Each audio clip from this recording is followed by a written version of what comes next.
When my wife Betty died, my son Dante inherited our house and $55 million. At least that is what he thought.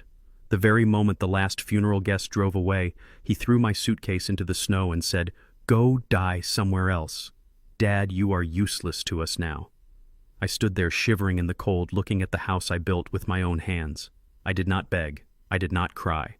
I just smiled, a sad, tired smile, because Dante did not know one thing. He did not know that the $55 million was locked in a trust he could not touch, and the code to the safe he was trying to crack was inside the head of the man he just kicked out. Before I tell you how I made my own son beg on his knees, let's get the pleasantries out of the way. If you have ever been underestimated by the people you sacrificed your life for, hit that like button and subscribe to the channel. Let me know in the comments which city you are listening from. I want to see where my story travels. My name is Otis Freeman. I am 76 years old, and for 40 years I worked the night shift at a steel mill in Pittsburgh so my son would never have to touch a shovel or sweat through a pair of coveralls. My wife Betty was the heart of this family. She was the one who kept the secrets, and Lord knows we had a big one. 5 years ago, Betty hit the Powerball jackpot, $55 million. We never told a soul. Not the neighbors, not the church, and definitely not Dante. We wanted to see if our son could build a life on his own before we handed him the kingdom. We watched him. We waited. And what we saw broke Betty's heart. Dante married Jessica, a woman who looked at me like I was a stain on her expensive silk rug. They spent money they did not have. They leased cars they could not afford. They waited for us to die like vultures circling a tired old mule.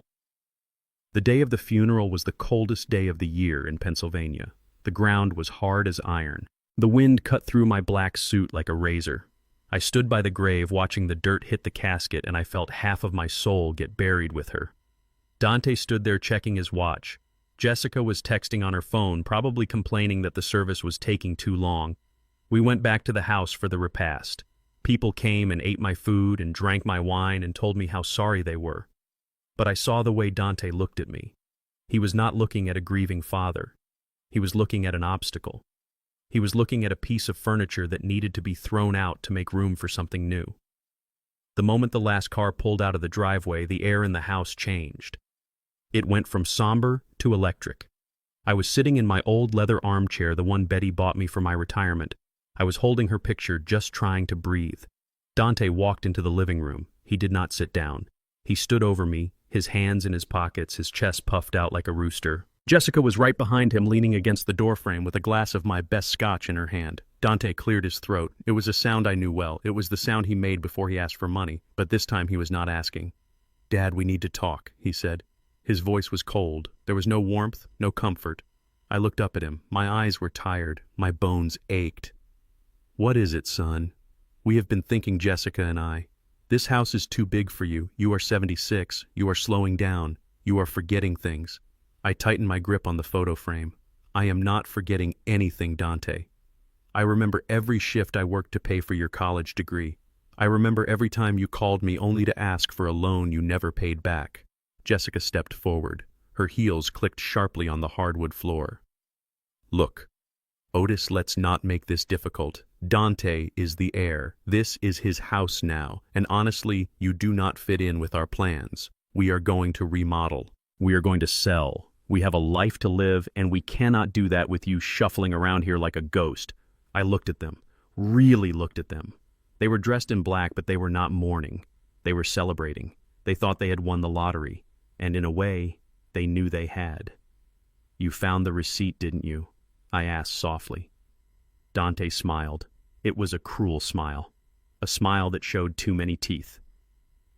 "We found the photocopy in Mom's Bible, Dad. 55 million.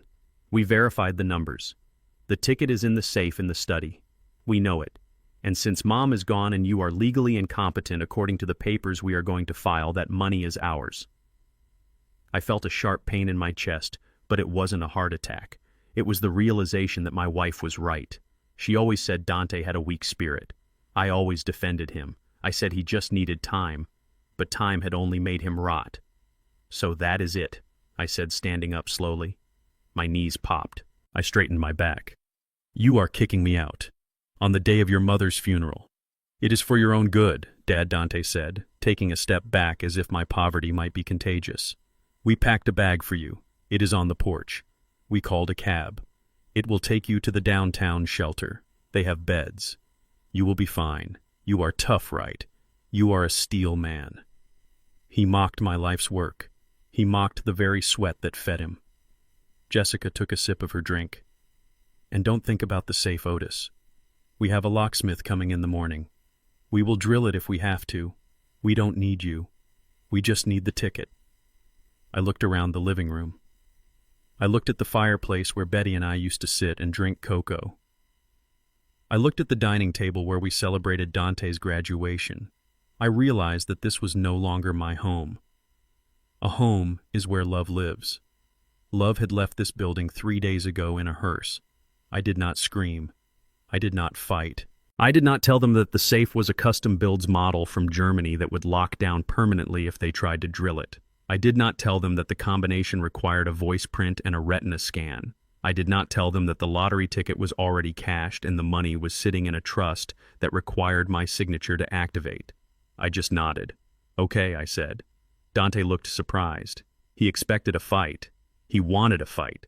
He wanted to feel justified in his cruelty. Okay, he repeated, blinking. Good. That is, good. I walked past him. I walked past Jessica, who wrinkled her nose as I went by as if I smelled like old age and failure. I walked to the front door. I opened it and the winter wind hit me like a physical blow. It was snowing hard. The world was white and silent. My old battered suitcase was sitting on the top step. It was already covered in a thin layer of snow. They had packed it hours ago, before the funeral even started. I picked it up. It was heavy. It contained 40 years of clothes and 0 years of respect.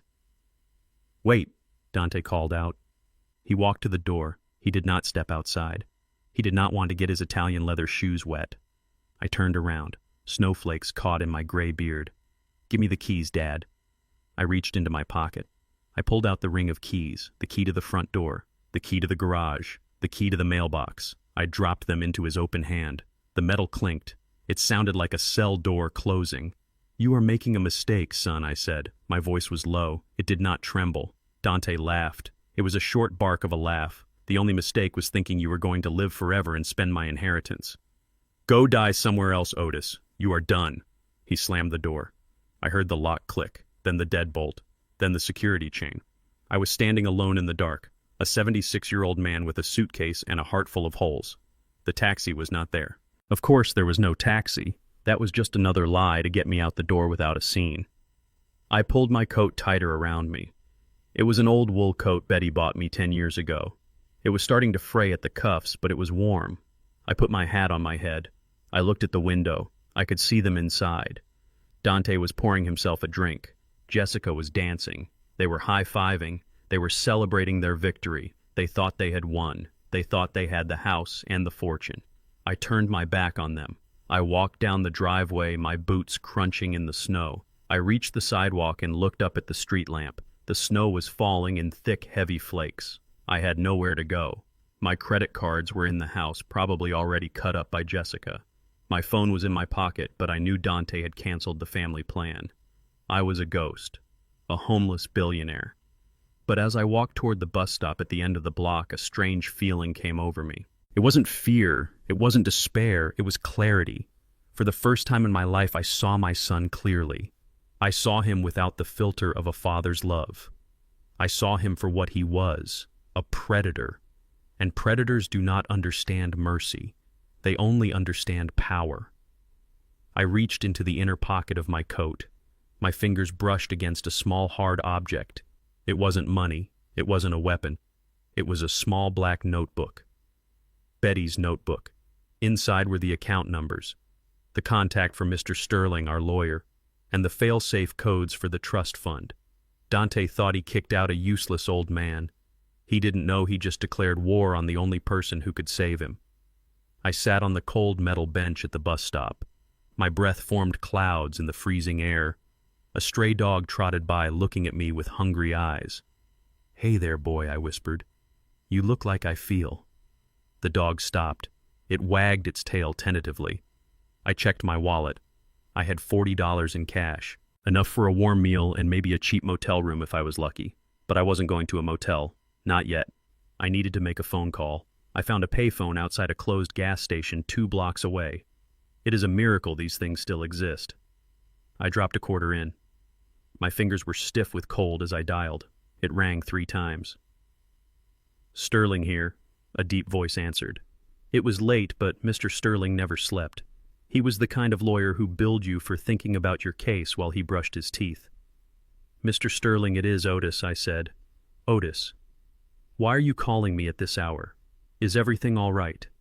"They did it," I said, just like Betty said they would. "They kicked me out." There was a silence on the line, then the sound of a pen scratching on paper. "Did they hurt you, Otis?"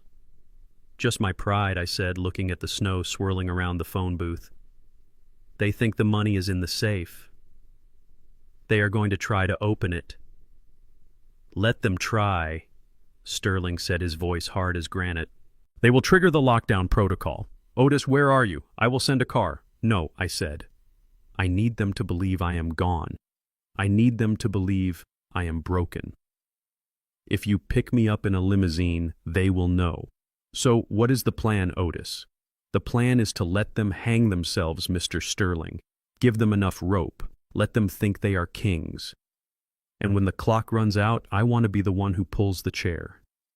I could hear Sterling smile through the phone. "Very well, Otis. The 30-day clause is in effect. If they do not provide care for you for 30 days after Betty's death, they forfeit everything." The clock started tonight. 30 days, I whispered. "I just have to survive 30 days. I hung up the phone. I wrapped my scarf tighter. The cold was biting deeper now, seeping into my bones. I walked back to the bus stop. The stray dog was still there waiting for me. "Come on," I said to the dog. "Let's go find a warm grate. We have a long month ahead of us." As I walked into the darkness, leaving the warmth of my former life behind, I didn't feel like a victim. I felt like a judge who had just begun a very long trial, and the verdict was going to be expensive. But what I didn't know then as I trudged through the snow was that Dante wasn't just greedy. He was desperate, and desperation makes people dangerous. I thought I was playing a game of chess. I didn't realize I was stepping into a cage with a wounded animal. The next morning would bring the first real test, and it wouldn't be the cold. It would be the realization of just how far my son had fallen. The wind in Pittsburgh has a way of finding the gaps in your clothes that you did not even know existed, especially when you are 76 years old and walking down a street you used to drive down in a warm truck. My knees were grinding together like 2 rusty gears with every step I took away from the house that was supposed to be my sanctuary. The snow was not just falling anymore, it was driving sideways, stinging my face like 1,000 little needles. That stray dog was still trailing me about 10 paces back. He was a scruffy thing, ribs showing through matted fur, one ear torn from some fight he probably lost.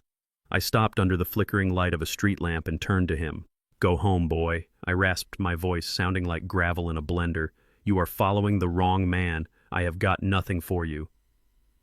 The dog just sat down in the snow and watched me. He knew a lie when he heard one. We were both out here because someone decided we were not worth keeping. I needed shelter. My pride had kept me warm for the first few blocks, but pride does not stop hypothermia. I checked my wallet again. $40. It was not much, but it should have been enough for a night at the Starlight Motel down on 5th Avenue. It was a place for truckers and people who did not want to be found, but it had heat, and that was all I cared about. The walk took me an hour. By the time I pushed open the glass door of the motel lobby, my feet were blocks of ice. The heat hit me, and for a second I felt dizzy. The clerk was a young man with headphones around his neck and a look that said he had seen everything and cared about none of it. "Room for one," I said, leaning against the counter to take the weight off my bad hip. $60, the clerk said without looking up from his phone. I frowned. The sign outside says 39. That sign is from 1999 Pops. $60. Cash or card? I swallowed hard. I only had 40 in cash. I hesitated. I knew I should save the cash for food, but I was freezing. I reached into my wallet and pulled out the joint credit card Betty and I had shared for 20 years. It was the emergency card, the one we kept for car repairs or medical bills. It had a $10,000 limit, and we always paid it off every month. I slid the card across the counter. The clerk sighed, picked it up, and swiped it. He waited. He swiped it again. Then he looked at the screen and frowned. Declined. "Try it again," I said, my heart hammering against my ribs. There is money on there. I have excellent credit. It says card reported lost or stolen, the clerk said, sliding it back to me. Account frozen by primary holder. Primary holder. That used to be Betty. When she passed, the authority must have transferred to the executor of the estate. Dante. My son had not just kicked me out. He had called the bank. He had reported the cards stolen. He wanted to make sure I had absolutely nothing. He did not just want me gone, he wanted me erased. He wanted me to suffer. Please, I said, and I hated the shake in my voice. It is a mistake. My son, he is confused. I have $40 cash. Can you let me stay for 40? Just for tonight. I am an old man's son. It is below freezing out there. The clerk looked at me. He looked at my frayed coat. He looked at the snow melting off my hat onto his clean floor. No charity here, Pops. Management counts the till every morning. If you do not have the 60, you have got to go. He pointed to the door. I took my card. It was just a piece of useless plastic now. I walked back out into the cold. The door chimed behind me, a cheerful little sound that felt like a mockery. The dog was waiting for me by the ice machine. I guess it is just you and me, I muttered. I walked another 3 blocks to the central bus station. It was not a hotel, but it was covered. There were benches. There were other people who looked like they had been discarded by the world. I found a spot on a metal bench away from the wind. I sat down, and the cold metal seeped right through my trousers. I pulled my coat tight. The dog curled up at my feet, his body heat a small mercy against my ankles. I closed my eyes and tried to ignore the smell of diesel fumes and unwashed bodies. I tried to ignore the hunger cramping my stomach. To keep my mind off the cold, I let myself remember. I went back to that day 5 years ago. It was a Tuesday. Betty had come home from the grocery store shaking. She was not sick. She was terrified. She locked the door behind her and pulled the blinds. Otis, she had whispered, putting the ticket on the kitchen table. Look. I looked. I checked the numbers. Then I checked them again. $55 million. We sat there in silence for an hour. Most people would have screamed. Most people would have called everyone they knew. But Betty and I, we were different. We had seen what money did to people in our neighborhood. We had seen families torn apart over a few $1,000s of insurance money, and we knew Dante. Even back then, 5 years ago, Dante was showing signs of the man he would become. He was 30 years old and still asking us to pay his car note. He was buying designer suits while we were clipping coupons. He treated waitresses like dirt. He rolled his eyes when we prayed before dinner. If we give him this money, Betty had said, tears in her eyes, it will kill him, Otis. He will sniff it up his nose or drink it down his throat, or some woman will take him for everything he has. He is not ready. He does not have the character for this kind of burden. So we made a plan. We hired Mr. Sterling, the best lawyer in the state. We set up a blind trust. We claimed the money anonymously through a legal entity. To the world, we were just Otis and Betty, the retired steelworker, and the school librarian. But we wrote a will, a very specific will. Betty insisted on the clause. She called it the character clause. She said, Otis, if I go first, Dante is going to show you who he really is. If he takes care of you, if he honors you, he gets the kingdom. But if he throws you away like an old rapper, he gets nothing. I argued with her. I told her our son was good at heart. I told her he just needed guidance. She just held my hand and said, Prepare for the storm, Otis. I hope I am wrong. But prepare for the storm. Sitting there on that freezing bench with the noise of the city around me, I realized my wife was smarter than me. She saw the rot in our son long before I did. I reached into my pocket and touched the notebook again. The account numbers, the passwords. I was sitting on a bus bench, shivering with a stray dog at my feet, and I was worth $55 million. The irony was bitter enough to choke on. Dante was probably sleeping in my bed right now, dreaming of the sports cars he was going to buy. He thought he had won. He thought he was the king. But he did not know the rules of the game. The trust fund had a trigger. Mr. Sterling had explained it to me a dozen times. Upon the death of Betty Freeman, a 30-day clock begins. The primary beneficiary, Dante Freeman, must demonstrate continuous and compassionate care for the surviving spouse, Otis Freeman. Any evidence of abandonment, abuse, or neglect during this period will result in the immediate and irrevocable transfer of all assets to the secondary beneficiary. The secondary beneficiary was not a person. It was a charity, the Betty Freeman Foundation for the Homeless. If I walked into that house right now and told Dante the truth, he would probably pretend to love me. He would fake it for the money. But that wasn't the test. The test was character, and he had already failed. But I needed him to fail completely. I needed him to feel the weight of his actions. I needed to know if there was any redemption left in his soul, or if the money had eaten it all away. So I decided then and there on that cold bench that I would stay dead to him. I would let him think I was gone. I would let him think he had won. I shifted on the bench, trying to find a comfortable position. My old joints screamed in protest. The dog lifted his head and licked my hand. I opened my eyes. A police officer was walking his beat, tapping his nightstick against his leg. He looked at me, then looked away. To him, I was just another old bum, another statistic. I wondered what Dante would do tomorrow, when the locksmith couldn't open the safe, when the bank told him the accounts were frozen, when the reality of his greed started to close in on him. He would come looking for me. Not because he missed me, but because he needed me. He needed my signature. He needed my authority. He would hunt me down, and when he found me, I had to be ready. I closed my eyes again and let the exhaustion take me. I dreamed of Betty. She was standing in the kitchen making biscuits. She looked at me and smiled. "Stand tall, Otis," she said. "The fire refines the gold." When I woke up, the sun was rising gray and bleak over the city skyline. My body was stiff, so stiff I could barely move. The dog was gone. I sat up and rubbed my face. My beard was rough with frost. I was hungry. My stomach was twisting into knots. I stood up and the world spun. I had to grab the back of the bench to steady myself. I needed food, and I needed a plan. I couldn't stay here. Dante knew I didn't have a car. He knew I didn't have money. He would check the shelters first, then the bus stations. I had to go somewhere he would never look, somewhere he would never be caught dead. I had to go to the bottom. I gathered my coat around me and started walking. I headed toward the river, toward the underside of the bridges where the invisible people lived. As I walked, I saw a reflection in a shop window. An old man bent against the wind, looking like he had lost everything. I stopped and straightened my back. I fixed my hat. "I am Otis Freeman," I whispered to the glass, "and I am not done yet." But I did not know that the next few hours would bring a humiliation worse than the cold. I did not know that Dante wasn't just waiting for the locksmith. He was already making moves. And I was about to find out just how far my son would go to get what he thought was his. I turned the corner and saw a familiar car slowly cruising down the street. It was Dante's black SUV. He was looking for me. I ducked into an alley, my heart racing. The hunt had begun. While I was shivering in that alleyway, trying to make myself invisible to the black SUV cruising past my own home was filled with the heat of greed and the screeching sound of a drill.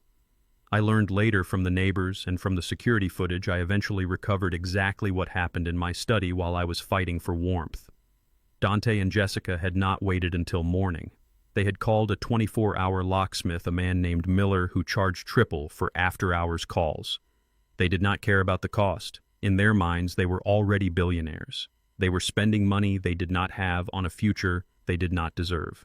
Miller was drilling into the side of my German safe, the one Betty had insisted we buy to protect our secret. It was a beast of a machine hidden behind a painting of the steel mill where I had spent half my life. Dante was pacing the room, sweating through his funeral suit. Jessica was sitting in my leather chair, swirling a glass of wine, staring at the safe door with eyes that looked like they belonged to a starving shark. "Can't you go any faster?" Dante snapped, his voice cracking. "We are paying you $500 an hour." Miller didn't even look up. He just kept applying pressure to the diamond tip drill. "Unless you know the combination or possess the biometrics, this is the only way, buddy. And this steel is hardened. It takes time." Time was the one thing they thought they had. They thought I was gone. They thought I was a confused old man wandering the streets who would probably freeze to death before sunrise. They didn't know the clock was ticking against them, not me. Finally, there was a loud metallic pop. The sound of a lock surrendering. "Got it," Miller said, stepping back and wiping grease from his hands. Dante shoved him aside. He didn't even say thank you. He grabbed the heavy steel handle and wrenched it open. The safe was mostly empty. We kept our life simple. There were no stacks of gold bars, no piles of cash, just a few legal documents, the deed to the house, and a single white envelope sitting on the middle shelf. That is it, Jessica screamed, jumping up from the chair and spilling wine on my carpet. That is the ticket. Dante grabbed the envelope. His hands were shaking so hard he almost dropped it. He ripped it open. Inside was a slip of paper, the Powerball ticket, the numbers that matched the ones Betty had circled in her Bible, the numbers that were worth $55 million. We did it, Dante whispered, tears of joy streaming down his face. We are rich, Jess. We are finally rich. No more debt. No more pretending. We own the world. Jessica snatched the ticket from his hand. Let me see it. Let me see our freedom. She held it up to the light. She scanned the numbers. Her smile was so wide it looked painful, but then her expression froze. Her thumb rubbed against the paper. She rubbed it again, harder. The paper felt wrong. It was too smooth. It was standard printer paper. Dante, she said, her voice dropping to a dangerous whisper. Why does this feel like copy paper? What? Dante asked, looking confused. She turned the ticket over. There was no watermark. There was no perforation. And then she saw it. In the bottom corner in faint gray ink were the words, "Copy, do not cash." It is a photocopy, Jessica shrieked. Her voice went from joy to pure, unadulterated rage in a heartbeat. It is a fake.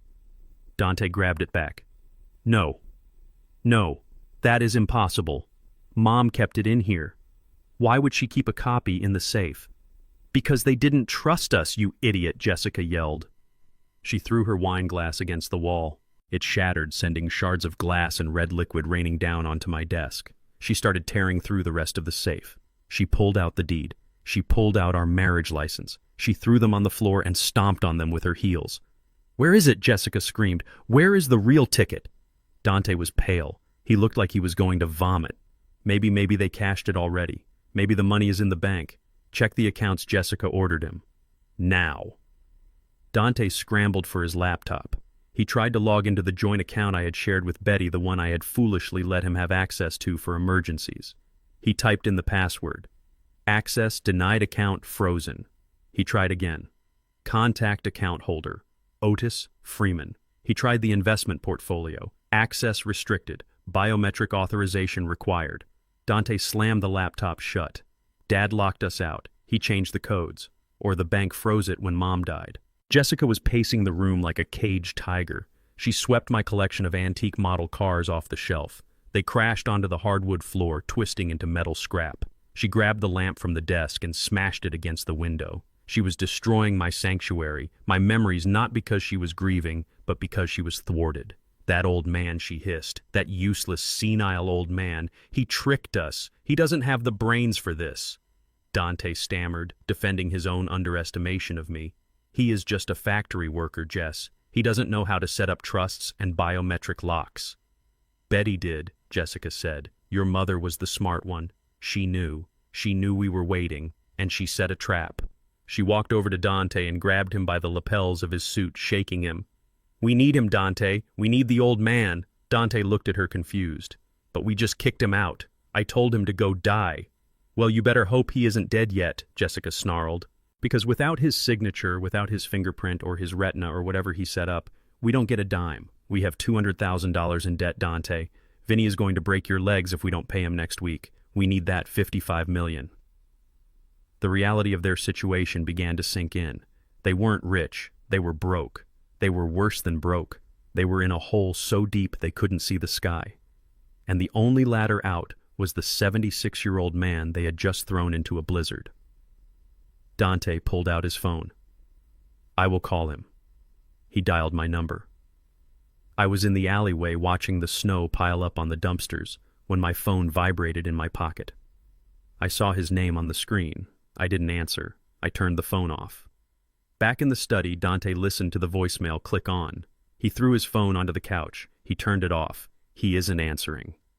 Find him, Jessica commanded. Where am I supposed to look? Dante asked, his voice rising in panic. It is 10 degrees outside. He could be anywhere. He could be frozen on a park bench. Then you better start digging through the snow, Jessica said, her eyes cold and hard.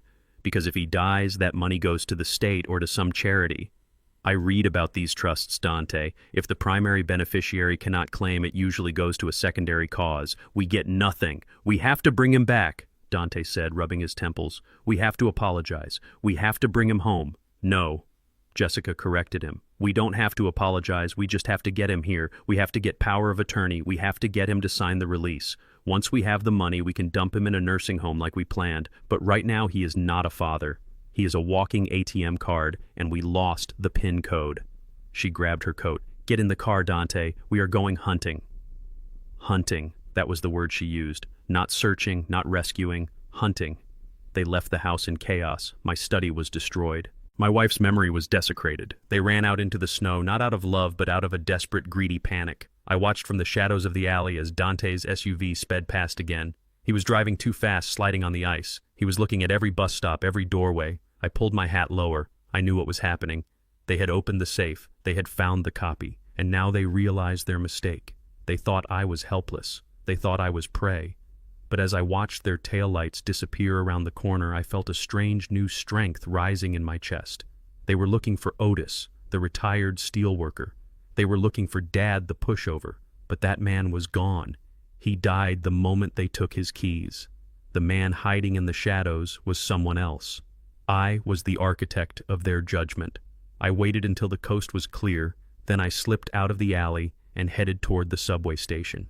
I needed to get underground. I needed to disappear because I knew my son. He wouldn't stop. He was scared, and a scared man is persistent. But I had a meeting to prepare for.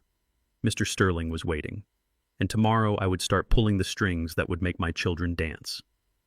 I touched the notebook in my pocket one more time. You want to find me, Dante? I whispered to the cold wind. You will. But you are not going to like what you find. I descended the stairs into the subway station, leaving the storm above ground. But the real storm was just beginning, and it was going to tear the roof right off Dante's life. The Rust Bucket Diner on 4th Street was the kind of place that smelled of stale grease and old coffee long before you even opened the door. It was a place for factory workers getting off the night shift and for people who had nowhere else to go. It was the last place anyone would look for a millionaire lawyer like Archibald Sterling. I walked in a few minutes past 6 in the morning. My bones felt like they were made of glass. The cold from the night before had settled deep into my joints, and every step was a reminder of my age. I pulled my hat down low and scanned the booths in the back. There he was. Mr. Sterling looked like a diamond in a coal chute. He was wearing a suit that probably cost more than this entire building, sitting in a torn red vinyl booth with an untouched cup of coffee in front of him. He was checking his watch. When he saw me, his face fell. He stood up immediately, ignoring the waitress who was trying to refill his cup. Otis, he said, his voice thick with concern. Good Lord, look at you. I sat down across from him. I didn't have the energy for pleasantries. Sit down, Mr. Sterling. You are drawing attention. He sat, but he leaned forward, his eyes scanning my face. My beard was unkempt. My eyes were red from the wind and the lack of sleep. I looked exactly like what I was. A homeless old man who had been thrown away. Did you eat? He asked. Not since yesterday morning, I said. He signaled the waitress. 2 number 1s, extra bacon, and fresh coffee. Now. The authority in his voice made the waitress jump. We sat in silence until the coffee came. I wrapped my hands around the hot mug, letting the heat seep into my frozen palms. So I said after the first sip, Did they try it? Sterling nodded. He opened his leather briefcase and pulled out a tablet. At 3:14 this morning, we received a security alert from the biometric lock on your safe. Unauthorized access attempt. Then at 3:20, we logged an attempt to access the joint checking account via online banking. 5 minutes later, an attempt on the investment portfolio. I let out a low, humorless chuckle. They wasted no time. My wife was barely cold in the ground. They are locked out Otis completely, Sterling said.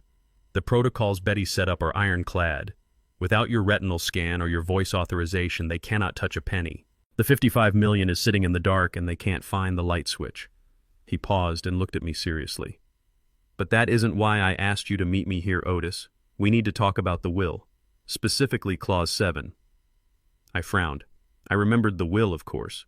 Betty and I had agonized over it, but my memory was foggy with grief and exhaustion. Clause 7. Remind me. Sterling pulled a thick document from his briefcase. He turned to a page marked with a red tab. Betty insisted on this, he said softly. She called it the fail-safe. Listen to me closely, Otis, because this changes everything. He began to read. The legal jargon washed over me, but the meaning pierced through the fog like a lighthouse beam. In the event of my death, the entirety of the estate, including the lottery winnings and the primary residence, shall be held in a probationary trust for a period of 30 days. During this period, the primary beneficiary, Dante Freeman, must demonstrate active, compassionate, and continuous care for the surviving spouse, Otis Freeman. Sterling looked up over his reading glasses. It continues, Otis. If at any point during these 30 days the surviving spouse is removed from the marital home, denied access to funds, or subjected to neglect, the trust dissolves. The primary beneficiary is disinherited completely, and the assets transfer immediately to the secondary beneficiary. I sat back in the booth stunned. Betty, my brilliant, beautiful Betty, she had seen this coming. She had looked into the future and seen Dante standing at the door with my suitcase. So they have already lost, I whispered. They kicked me out on day one. They failed the test before they even knew they were taking it. Sterling nodded. Technically, yes. I can file the motion this morning. We can have the police at the house by noon. We can evict them. We can reveal the trust fund and transfer everything to the charity. You can have your house back by dinner time, Otis. Just say the word. I looked down at my plate of eggs and bacon that had just arrived. I was starving, but my appetite was gone. I thought about it. I thought about going back home with the police. I thought about seeing the look on Dante's face when he realized he had lost $55 million because he couldn't be decent for 24 hours. It would be justice. It would be swift, but it wouldn't be enough. If I go back now, I said slowly, Dante will never learn. He will just be angry. He will blame me. He will say I tricked him. He will spend the rest of his life hating me and thinking he was robbed. Sterling tilted his head. He robbed himself, Otis. I know that. You know that. But he doesn't know that. Not yet. I took a bite of bacon. The salt tasted good on my tongue. Mr. Sterling, I don't want you to file that motion. Not yet. Sterling looked confused. Otis, you are sleeping on the street. You are 76. This is dangerous. I survived 40 years in a steel mill, Mr. Sterling. I survived the riots in '68. I can survive my son. What are you planning, Otis? I leaned across the table, lowering my voice. If you tell them about the clause now, they will just pretend. They will come find me, drag me back to the house, and put on a show for 30 days. They will feed me soup and fluff my pillows and count the seconds until the clock runs out. And then the moment the money hits their account, they will dump me in a nursing home just like they planned. I looked Sterling in the eye. I don't want their acting, Mr. Sterling. I want their repentance, or I want their ruin. Sterling closed the folder. He was a lawyer, but he was a father too. I saw the understanding dawn in his eyes. You want to let them suffer, he said. I want them to feel what I am feeling, I said. I want them to feel helpless. I want them to feel broke. I want them to realize that without me, they are nothing. So here is what we are going to do. I pointed a finger at him, my hand steady for the first time in days. Freeze everything, not just the trust. Freeze the accounts they think are theirs, the joint accounts I co-signed on, the credit cards. Call the bank and tell them there has been suspicious activity. Lock it all down. Sterling smiled a small, sharp smile. That I can do. I can flag every asset connected to your Social Security number for review. It will take weeks to untangle. Good, I said. And don't tell them about the clause. Don't tell them about the 30 days. Let them think the money is just out of reach. Let them think they just need my signature. They will hunt you, Otis, Sterling warned. They will be desperate. Desperate people do violent things. Let them come, I said. I won't be easy to find. I know this city better than they do. I know the cracks in the sidewalk they step over. Sterling reached into his jacket pocket and pulled out a thick envelope. Otis, I cannot legally let my client starve in the street. This is $5,000 in cash. It is from the petty cash fund. Untraceable. Take it. I looked at the envelope. It was a lifeline. It meant a hotel. It meant food. I took it, but I didn't put it in my pocket. I slid out $200 and pushed the rest back. If I have too much money, I will get comfortable, I said, and I need to stay angry. $200 is enough for food and essentials. Keep the rest for when this is over. Sterling hesitated, then took the envelope back. You are a stubborn man, Otis Freeman. Betty used to say the same thing, I said, standing up. I put my hat back on. One more thing, Mr. Sterling. If Dante calls you, and he will call you, tell him you haven't seen me. Tell him the will is complicated. Tell him the assets are under audit.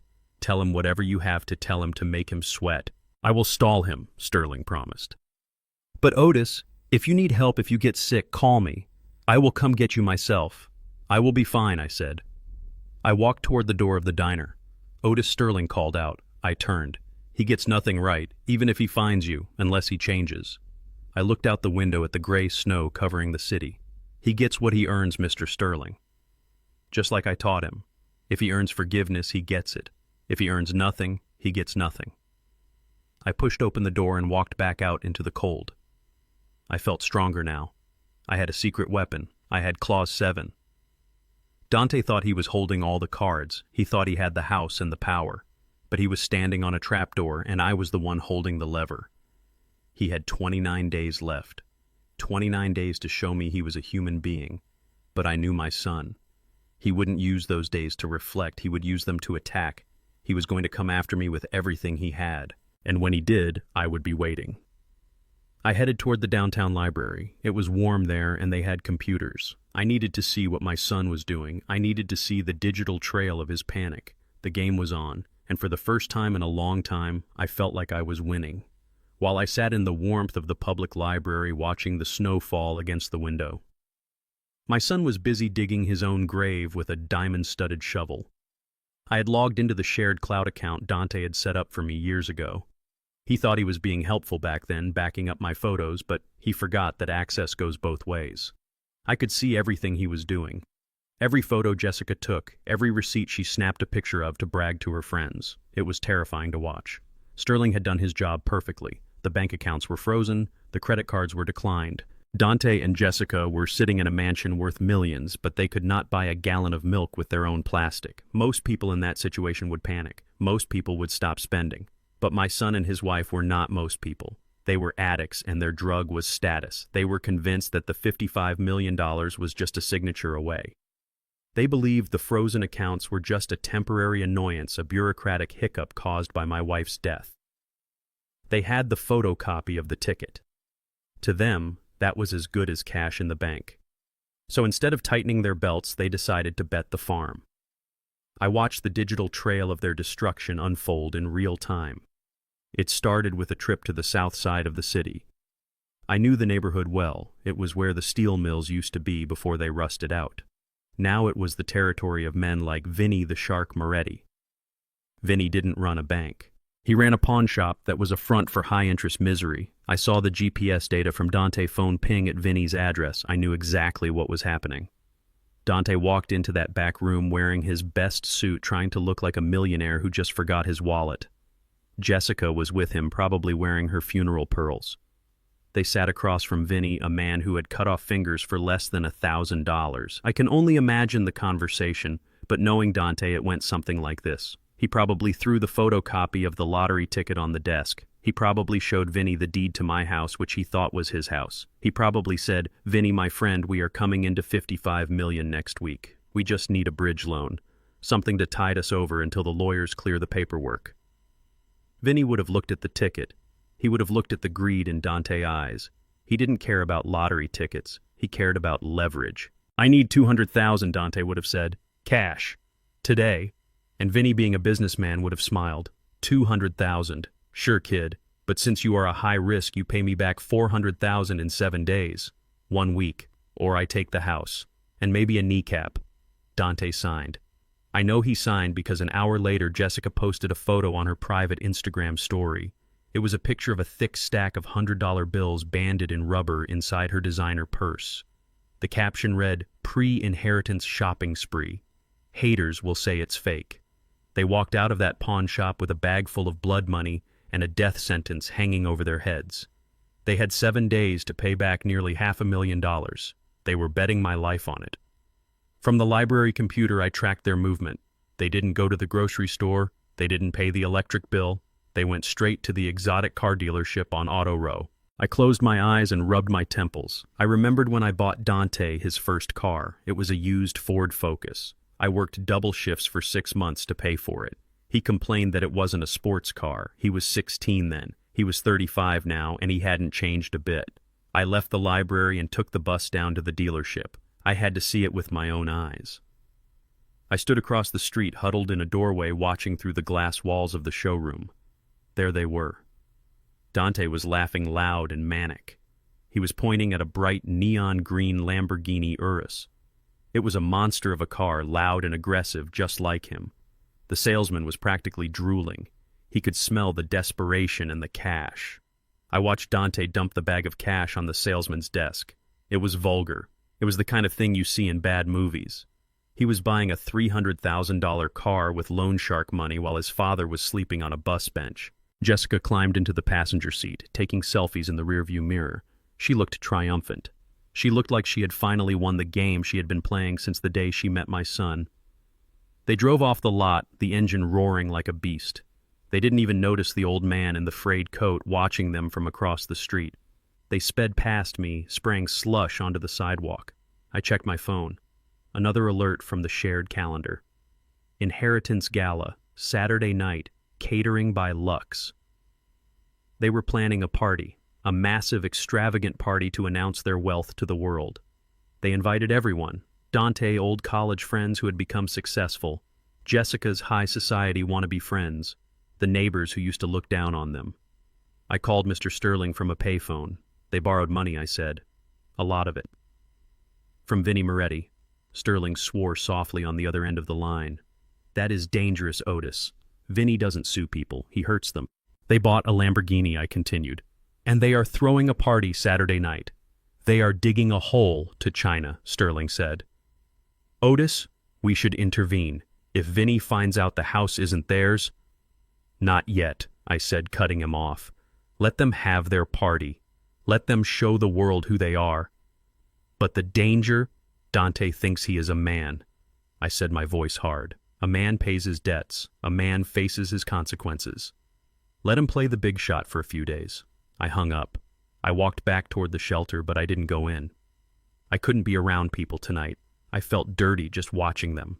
I felt ashamed. Not for me, but for the blood that ran in Dante's veins. My blood. How had it turned so sour? I found a 24-hour laundromat. It was warm inside, and the owner let me sit in the back if I promised to clean the lint traps. I sat there listening to the rhythmic thumping of the washing machines. I thought about the money in Dante's pocket. It wasn't real wealth.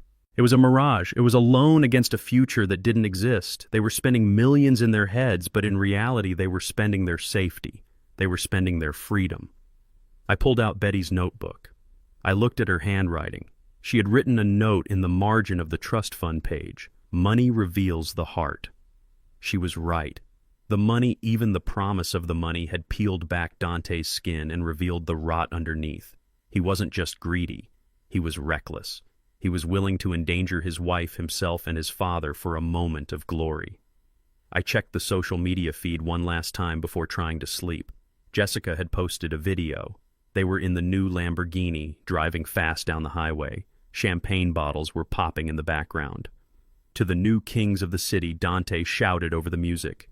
We run this town now. The old guard is dead. Long live the new money. I turned off the screen. The darkness of the laundromat felt heavy. Enjoy the ride, son, I whispered into the hum of the dryers. Enjoy it while it lasts, because the repo man is coming. And he doesn't want the car. He wants your soul. I knew that in a few days that money would run out, the party would end, and Vinnie Moretti would come knocking on the door of the house Dante claimed was his. And when that happened, Dante would realize that a Lamborghini cannot outrun the consequences of betraying your father. He would need help. He would need a savior, and the only man who could save him was the one he left in the snow. But I wasn't ready to save him, not yet. The lesson had only just begun. The heat was turned up, but he needed to feel the fire. I closed my eyes and waited for morning. Tomorrow the hunt would continue. Dante would be looking for me again, but this time not to kick me out. He needed me to sign the release forms for the trust so he could pay Vinnie back. He was going to come at me with everything he had. Threats, lawyers, maybe even force. Let him come. I was made of steel. He was made of paper, and paper burns. The steam in the back of Big Earl's kitchen was thick enough to chew on. It smelled of fried chicken grease, bleach, and old onions. My hands were submerged in scalding water, the skin on my fingers pruning and cracking from the harsh industrial soap. I had been standing at this metal sink for 8 hours straight, scrubbing the remnants of other people's meals off ceramic plates. My back throbbed with a dull ache that reminded me of my years at the steel mill, but there was an honesty to this pain that I had missed. Big Earl, a man the size of a vending machine, had given me a chance when no one else would. He didn't ask for ID. He didn't ask why a 76-year-old man was looking for work in the middle of winter. He just handed me an apron and said if I could keep up, I could eat. So I kept up. I scrubbed until my shoulders burned.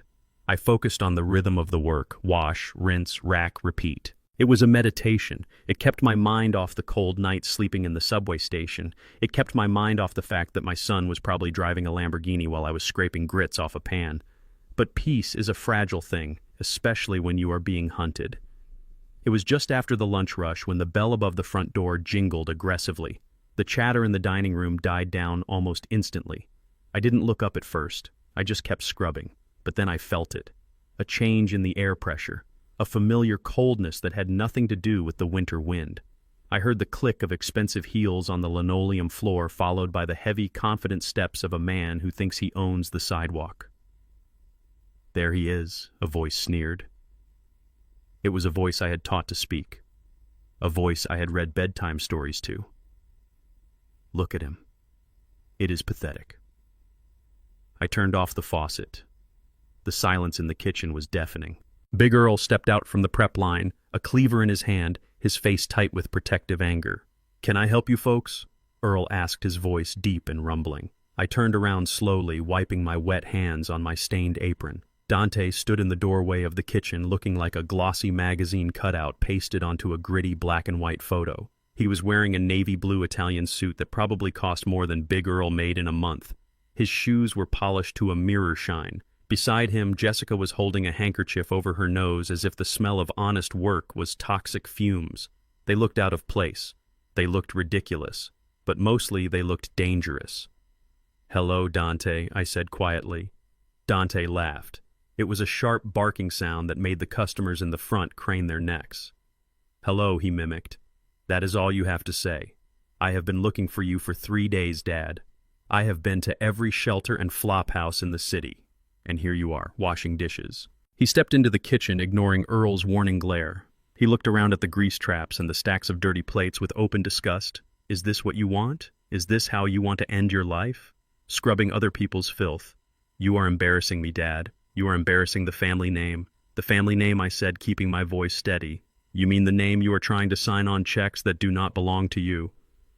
Dante's face flushed a deep crimson. He stepped closer, invading my personal space. The smell of his expensive cologne clashed violently with the smell of the kitchen. "Don't play games with me, old man. We know about the trust. We know about the biometric lock. We know we need you." Jessica chimed in, her voice shrill and cutting. "Just give it up, Otis. You are making a scene. Look at you. You look like a beggar. It is disgusting. Just sign the papers so we can get you into a home where you belong." Dante reached into his jacket pocket and pulled out a thick document. It was folded to a signature page. He pulled a gold pen from his pocket. "Power of attorney," he said, holding it out to me. "Full, durable power of attorney. You sign this and I take control of the estate. I unlock the funds. I pay off the debts. And I put you in the best facility money can buy. You will have a warm bed, Dad. You will have nurses to wipe your chin. You won't have to scrub plates like a slave." I looked at the paper, then I looked at my son. He wasn't here to bring me home. He wasn't here to apologize for throwing me into the snow. He was here because he was cornered. He was here because Vinny the shark was probably breathing down his neck and he needed a way out. "I am not signing anything, Dante," I said. "And I am not a slave. I am earning my keep. There is dignity in this, something you wouldn't understand," Dante snapped. The veneer of the concerned son cracked, and the desperate debtor underneath exploded. "Dignity," he shouted, spitting a little as he spoke. "You call this dignity? You are a joke. You are a stubborn, senile old fool who is holding on to money he didn't even earn. Mom won that money, not you. And now you are holding it hostage while I am trying to build a legacy." He grabbed my arm. His grip was hard, painful. He dug his fingers into my bicep, trying to physically force the pen into my hand. "Sign the paper," he hissed. Sign it now, or I swear to God I will have you declared mentally incompetent by morning. I have a lawyer who can do it. I have a doctor who will testify you are losing your mind. Look at you. You are washing dishes in a ghetto diner. That is proof enough." Big Earl stepped forward, the cleaver lowering menacingly. "Let him go, son. I won't ask twice." Dante didn't let go. He shook me. "Stop being selfish, Dad. Sign it." The customers were standing up now. Phones were out recording. My shame was being broadcast to the world. My son abusing me in public, treating me like a recalcitrant child. Jessica laughed, a cruel, high-pitched sound. "He probably can't even write his name anymore, Dante. Look at his hands. They are shaking. He is useless. Useless." That word again. The anger inside me didn't flare up like a firecracker. It rose like molten steel in a blast furnace. Slow, heavy, unstoppable. I looked at my hands. They were shaking, yes. But not from age. From rage. I looked at the sink next to me. It was filled with 10 gallons of gray, lukewarm water floating with bits of cornbread, chicken skin, and grease. It was the filth of the day. The residue of consumption. Dante was still yelling, still shaking my arms, still demanding I give him the world on a silver platter. I made a choice. I yanked my arm free with a strength that surprised him. 40 years of swinging a hammer doesn't leave you just because you retire. Dante stumbled back, looking shocked. "What are you doing?" "I am cleaning up," I said. I reached into the sink. I grabbed the heavy plastic wash basin with both hands. It was heavy, filled to the brim with the nastiest slurry you can imagine. "Hey, Dante," said, his eyes going wide as he realized what was happening. "Hey, no." I didn't hesitate. I didn't blink. I heaved the basin forward. The wave of dirty dishwater hit him squarely in the chest. It was a tidal wave of kitchen filth. It soaked his Italian suit instantly. It splashed up into his open mouth. It drenched his perfectly styled hair. A piece of wet lettuce landed on his shoulder. Grease stains bloomed across his silk tie. Jessica screamed, jumping back, but she wasn't fast enough. The splash hit her designer dress, soaking the hem in gray sludge. Dante stood there, arms out, dripping, frozen in shock. He sputtered, spitting out dishwater, wiping grease from his eyes. He looked like a drowned rat. The arrogance washed away, leaving only a wet, shivering boy. The diner went silent. Then someone in the back started laughing. Then another. Soon the whole place was roaring. Dante looked at me, his face purple with humiliation. "You crazy old bastard," he screamed. "You ruined my suit. This costs $3,000. I put the basin down on the counter with a loud thud. I wiped my hands on my apron. I stood tall, my back straight, my eyes locking onto his. I looked him up and down, taking in the pathetic sight of his vanity dripping onto the floor. "You are worried about the suit," I said, my voice booming in the quiet kitchen. "You stand there dripping in garbage and you are worried about the suit." I stepped closer to him. He flinched. He was afraid of me. "Good. That water will wash out Dante," I said, pointing a finger at his chest. "A dry cleaner can fix that. But the stain on your soul, the black mark of treating your father like a dog, that doesn't wash out." I leaned in close, so only he could hear the steel in my voice. "I would rather wash dishes for the rest of my life than wash away your sins. I would rather sleep under a bridge than sleep in a house paid for by your greed. You want the money. You want the power. You are not ready for it. You are not a man. You are a boy playing dress-up in a man's suit, and now you are just a wet boy." Dante opened his mouth to speak, but no words came out. He looked around at the laughing customers, at the imposing figure of Big Earl, at his wife, who was frantically trying to wipe grease off her shoes. He realized he had lost. Not the war, but the battle. He had come to bully, and he had been broken. "Get out," Big Earl growled, pointing the cleaver at the door, "before I throw the rest of the trash out." Dante scrambled backwards, slipping on the wet floor, almost falling. He grabbed Jessica's arm and dragged her toward the exit. "You will pay for this, Dad," he shouted over his shoulder, but his voice lacked its usual venom. It was thin and watery. "You will regret this. I will leave you here to rot." I watched them run out the door, the bell jingling cheerfully behind them. They climbed into their black SUV and peeled away, leaving tire marks on the pavement. I stood there in the kitchen, breathing hard. My adrenaline was fading, leaving me tired and shaky. Big Earl walked over and put a massive hand on my shoulder. "That was some throw, Mr. Otis," he said, grinning. I looked at the mess on the floor. "I am sorry about the floor, Earl. I will clean it up." Earl shook his head. "Leave it. The boy can mop it. You sit down. You earned a break." I sat on a milk crate in the back alley listening to the city noises. I felt a strange sense of relief. I had drawn a line in the sand. I had declared my independence. But I knew this wasn't over. Dante was humiliated, and humiliated men are dangerous men. He wouldn't come back with threats next time. He would come back with lawyers. He would come back with the force of the system. He was going to try to prove I was insane. And after splashing him with dishwater, he might have a case if I wasn't careful. I needed to move. I needed to stay one step ahead. But for now, I just watched the steam rise from my coffee and smiled. The look on his face. It was worth every second of the cold. I touched the notebook in my pocket. Phase 1 was complete. He knew I couldn't be bullied. Now it was time for Phase 2. It was time to let the pressure cook him. It was time to let Vinny the shark and the bank start asking questions Dante couldn't answer. I finished my coffee, stood up, and walked back inside to grab a mop. I had a mess to clean up. But my conscience was spotless. The streets of the city have eyes and ears that people like my son Dante and his wife Jessica know nothing about. They live in a world of tinted windows and high-rise elevators, but I live in the world of the invisible. The janitors, the bus drivers, the security guards who stand in the lobby for 12 hours a day, while rich men walk past them without a glance. I spent 40 years being invisible in a steel mill, so I know how it works. You hear things when people think you are just part of the furniture. I was sitting in a small park near the library feeding pigeons with a stale bagel when a shadow fell over me. I did not flinch. I knew the shoes.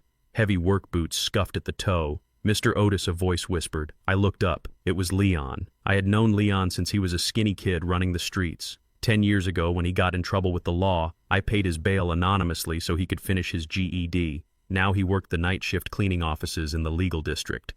Leon sat down on the bench next to me, not too close. He looked nervous. "I saw your son last night, Mr. Otis," Leon said, keeping his voice low. "He was at the office of a lawyer named Fletcher. Nasty piece of work, that Fletcher. He defends drug dealers and scammers." I nodded slowly, throwing another piece of bread to a gray pigeon. "What was Dante doing there, Leon?" "He was with his wife, and they were meeting with a doctor, a guy named Dr. Thorne. They were talking loud, Mr. Otis. They thought the office was empty except for the cleaning crew." "And what did they say?" Leon swallowed hard. "They are drawing up papers, Mr. Otis. Involuntary commitment papers. They are saying you have dementia, that you are a danger to yourself. This Dr. Thorne, he said he would sign the evaluation without even seeing you properly. He said for $5,000 he would swear you think you are Napoleon Bonaparte. They want to lock you up, Mr. Otis. They want to put you in a state facility so they can take conservatorship of your assets." I felt a cold rage settle in my stomach, darker and heavier than the winter chill. It was one thing to kick me out. It was one thing to steal. But to try and strip a man of his mind, to lock him away in a white room until he rotted just to get a signature that was evil.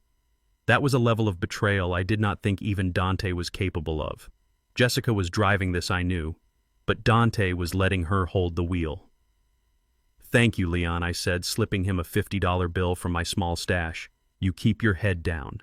I am not taking your money." "Mr. Otis," Leon said, pushing it back. "You saved my life once. I am just returning the favor. Watch your back."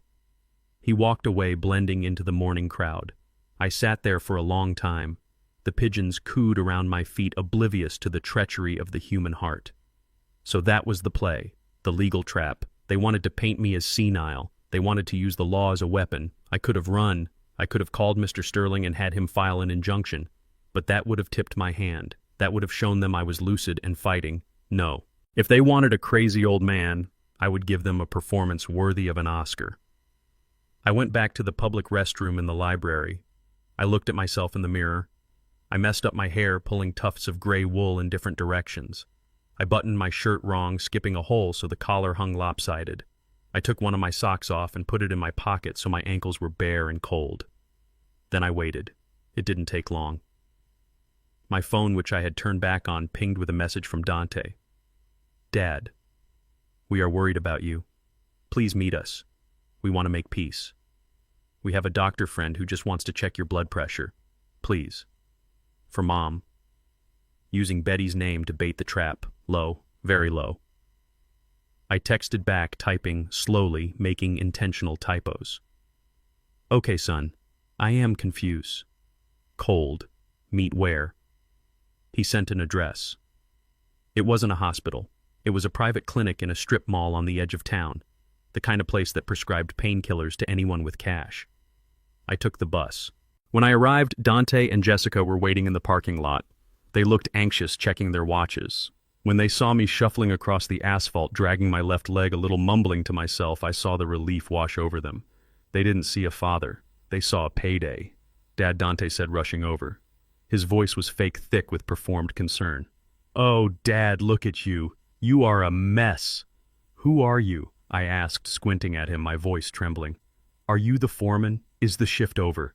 Dante looked at Jessica and smirked, a cruel, satisfied smirk. It is worse than we thought, he said, loud enough for me to hear. He thinks he is back at the mill. This is perfect, Jessica whispered. Come on, Otis. Let's go inside. Nice doctor wants to give you some candy. Candy? She was talking to me like I was a toddler. I felt the bile rise in my throat, but I swallowed it down. I let them lead me inside. The waiting room smelled of antiseptic and stale smoke. Dr. Thorne came out. He was a sweaty man with stains on his white coat and eyes that shifted around the room like a rat looking for an exit. So, this is the patient, Thorne said, looking me up and down with professional disinterest. Yes, Dante said. As you can see, doctor, my father is deeply confused. He has been wandering the streets. He doesn't know what year it is. We are very concerned for his safety. We need to take control of his affairs immediately to protect him. Thorne nodded. Bring him back. I sat on the crinkly paper of the exam table. I rocked back and forth, humming an old gospel tune under my breath, staring blankly at the wall. Dr. Thorne didn't check my blood pressure. He didn't check my eyes. He didn't ask me to count backward from 100. He just sat at his desk and pulled out a form. Mr. Freeman, Thorne said, bored. Do you know where you are? I looked at him. My hand slipped into my pocket where my phone was already recording. I am in the break room, I mumbled. Betty packed me a ham sandwich. Did you see my lunchbox? Thorne looked at Dante. This is classic dementia, disorientation, regression. Just sign the papers. Dr. Jessica snapped, checking her nails. We don't have all day. Thorne leaned back, rubbing his thumb and forefinger together. The universal sign for greed. Well, it is a complicated diagnosis, he said, his eyes greedy. Usually requires weeks of observation. To expedite the process, to declare him fully incompetent today, that requires special expertise. We agreed on 5,000, Dante said, pulling an envelope from his jacket pocket.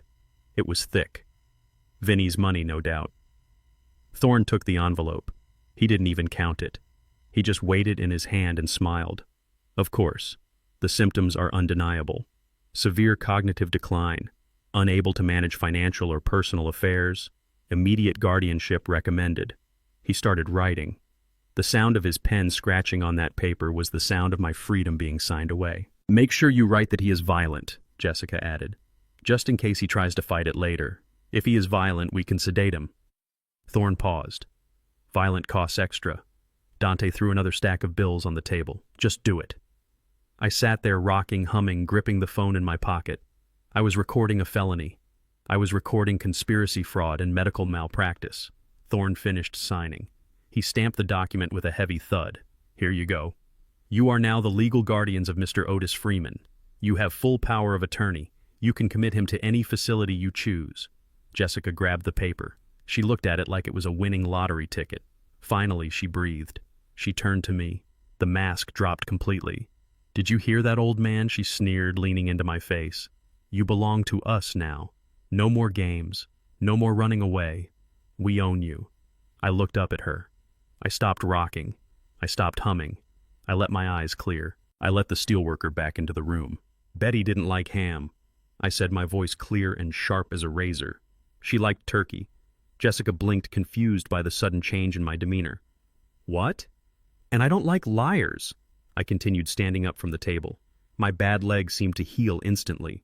I stood to my full height, towering over the sweaty doctor. Dante stepped back. Dad. I pulled the phone from my pocket. I held it up so they could see the red recording light blinking. This is the iPhone 13 Pro, I said calmly. Excellent microphone. Picks up whispers from across the room. It definitely picked up the part about the $5,000. The room went deadly silent. Dr. Thorne's face turned the color of dirty ash. He scrambled to grab the envelope of money, trying to hide it in a drawer. That is privileged medical information, he stammered. You cannot record this. I am confused, doctor, I said, mocking my earlier tone. I thought I was incompetent. How can an incompetent man operate a smartphone? How can an incompetent man know that under state law, Section 402, fraud against a senior citizen is a mandatory 10-year sentence? Jessica lunged for the phone. Give me that. I stepped back easily, dodging her. Don't touch me, Jessica. That would be assault on a vulnerable adult. Another felony. Dante was shaking. Dad, please. You don't understand. I understand perfectly, son, I said, looking him in the eye. You tried to bury me before I was dead. You tried to sell my mind for $5,000. I looked at the doctor. You will be hearing from the medical board, Mr. Thorne, and the district attorney. I suggest you don't spend that money. You are going to need it for bail. I walked toward the door. They were too stunned to stop me. They were paralyzed by the sudden shift in power. They thought they had trapped a mouse and found a tiger in the cage. Wait! Dante screamed, running after me into the hallway. Dad, wait, we can fix this. I spun around. My voice echoed in the sterile corridor. Fix it, I roared. You broke it, Dante. You broke the last bond we had. You wanted me crazy. Well, I am crazy. Crazy with disappointment. I walked out of the clinic into the cold afternoon air. My heart was pounding, but my head was clear. I had the recording. I had the smoking gun. But I wasn't going to the police yet. Not today. Because putting them in jail was too easy. Jail would give them 3 meals a day and a roof over their heads. I wanted them to feel the panic. I wanted them to feel the walls closing in. I wanted them to face Vinny the shark with empty pockets and a father who knew all their secrets. I walked to the bus stop, my step lighter than it had been in days. They had tried to use the law to destroy me. Now the law was a noose around their necks, and I was just beginning to tighten the knot. The next step was the party. Their big inheritance gala. They were still going to throw it. They had to. They needed to keep up appearances. They needed to pretend they had won. And I was going to be the guest of honor, but not in the way they expected. I took out my notebook and found the number for a catering company, the one Jessica always used, the one that hired day laborers for cash. I had one more role to play, and this one was going to bring the house down. I walked through the service entrance of my own home wearing a white shirt that was too tight in the neck and a black vest that smelled of starch and other men's sweat. The catering manager, a woman named Brenda who shouted orders like a drill sergeant, handed me a silver tray loaded with crab cakes. She did not know my name. She just called me Pops and told me to keep the tray full and my mouth shut. If she had known that I laid the foundation of this house with my own hands back in 1982, she might have paused. But to her, I was just cheap labor. Another old man trying to make a few bucks to survive the winter. The house was unrecognizable. The warm yellow light Betty always loved was gone, replaced by harsh purple and blue mood lighting that made everyone look like they were underwater. The furniture, our furniture, was pushed against the walls or covered in white sheets. In the center of the living room, a makeshift bar had been set up right over the spot where I used to wrestle with Dante when he was a boy. The air was thick with the smell of expensive perfume, cigar smoke, and greed. I stepped into the room and the noise hit me. It wasn't the sound of friends laughing, it was the sound of a marketplace. It was the buzz of deals being made, of lies being sold. There were about 50 people crowded into my living room. I didn't recognize a single one of them. These weren't neighbors. These were sharks. Men in shiny suits with eyes that darted around the room, calculating the value of everything they saw. Women draped in jewelry that probably cost more than my pension. And there, in the center of it all, holding court like a king, was Dante. He was wearing a tuxedo in his own living room. He held a crystal glass of whiskey in one hand, and he was gesturing wildly with the other. Jessica was clinging to his arm, wearing a dress that glittered like broken glass. She was laughing too loud, throwing her head back, exposing her long neck like a swan waiting for the blade. I lowered my head and moved through the crowd. I was invisible. I was the help. I offered crab cakes to men who didn't even look at me as they took them. I picked up empty glasses. I wiped condensation rings off the mahogany side tables Betty had polished every Saturday for 30 years. I made my way toward the center of the room. I needed to hear what he was selling. I stood behind a large potted palm tree tray in hand and listened. Gentleman Dante was saying, his voice booming with false confidence. The 55 million is just the seed capital. The Freeman Global Fund isn't just about preserving wealth, it is about multiplying it. We are looking at a 300% return in the first quarter, but buy-in is exclusive. We are only opening 5 spots tonight. I almost dropped the tray. He wasn't just bragging, he was running a Ponzi scheme. He was using the lottery money he didn't even have yet, as bait to lure investors into a trap. He was taking checks. I saw them. A man with a bald head and a diamond pinky ring was writing a check right there on my coffee table. Dante, you are a visionary, the bald man said, handing over the slip of paper. It is an honor to get in on the ground floor. The honor is mine, Dante said, tucking the check into his pocket. He looked high, not on drugs, but on adrenaline, on the sheer manic energy of the con. I stepped out from behind the palm tree. It was time. I walked straight up to him. The crowd parted for the server, not out of respect, but so they wouldn't get grease on their suits. Champagne, sir, I said, my voice low and gravelly. Dante turned around, a beaming smile plastered on his face, ready to charm another investor. Yes, keep them coming. We are. His voice died in his throat. The smile slid off his face like wet paint. His eyes went wide, so wide I could see the whites all around the irises. He stopped breathing. He looked at me. He looked at the server's uniform. He looked at my face, the face of the father he had betrayed, the father he had tried to declare insane just yesterday. For a second, I thought he was going to faint. The glass in his hand tilted dangerously, liquid sloshing over the rim. Jessica turned to see what was wrong. When she saw me, she gasped a sharp intake of air that sounded like a tire popping. She gripped Dante's arm so hard her knuckles turned white. Her face went pale beneath her heavy makeup. They were frozen. They were trapped. If they screamed, if they made a scene, if they called security, they would have to explain who I was. They would have to explain why the millionaire patriarch of the Freeman family was serving appetizers for minimum wage. They would have to admit that the house wasn't theirs. The image would shatter. The investors would pull their checks. The house of cards would fall. I held the tray steady. Crab cake. Dante, I asked, they are fresh. Dante opened his mouth, but no sound came out. He looked around the room in a panic. The investors were watching. They were waiting for him to take a hors d'oeuvre. They didn't see a father and son. They just saw a rich man and a servant. Take one, son, I whispered. You look hungry. Dante reached out a shaking hand. He took a crab cake. He put it in his mouth. He chewed mechanically, his eyes never leaving mine. He looked like he was chewing on glass. Delicious, sir, I said loud enough for the bald man to hear. Who is this character, Dante? The bald man asked, laughing.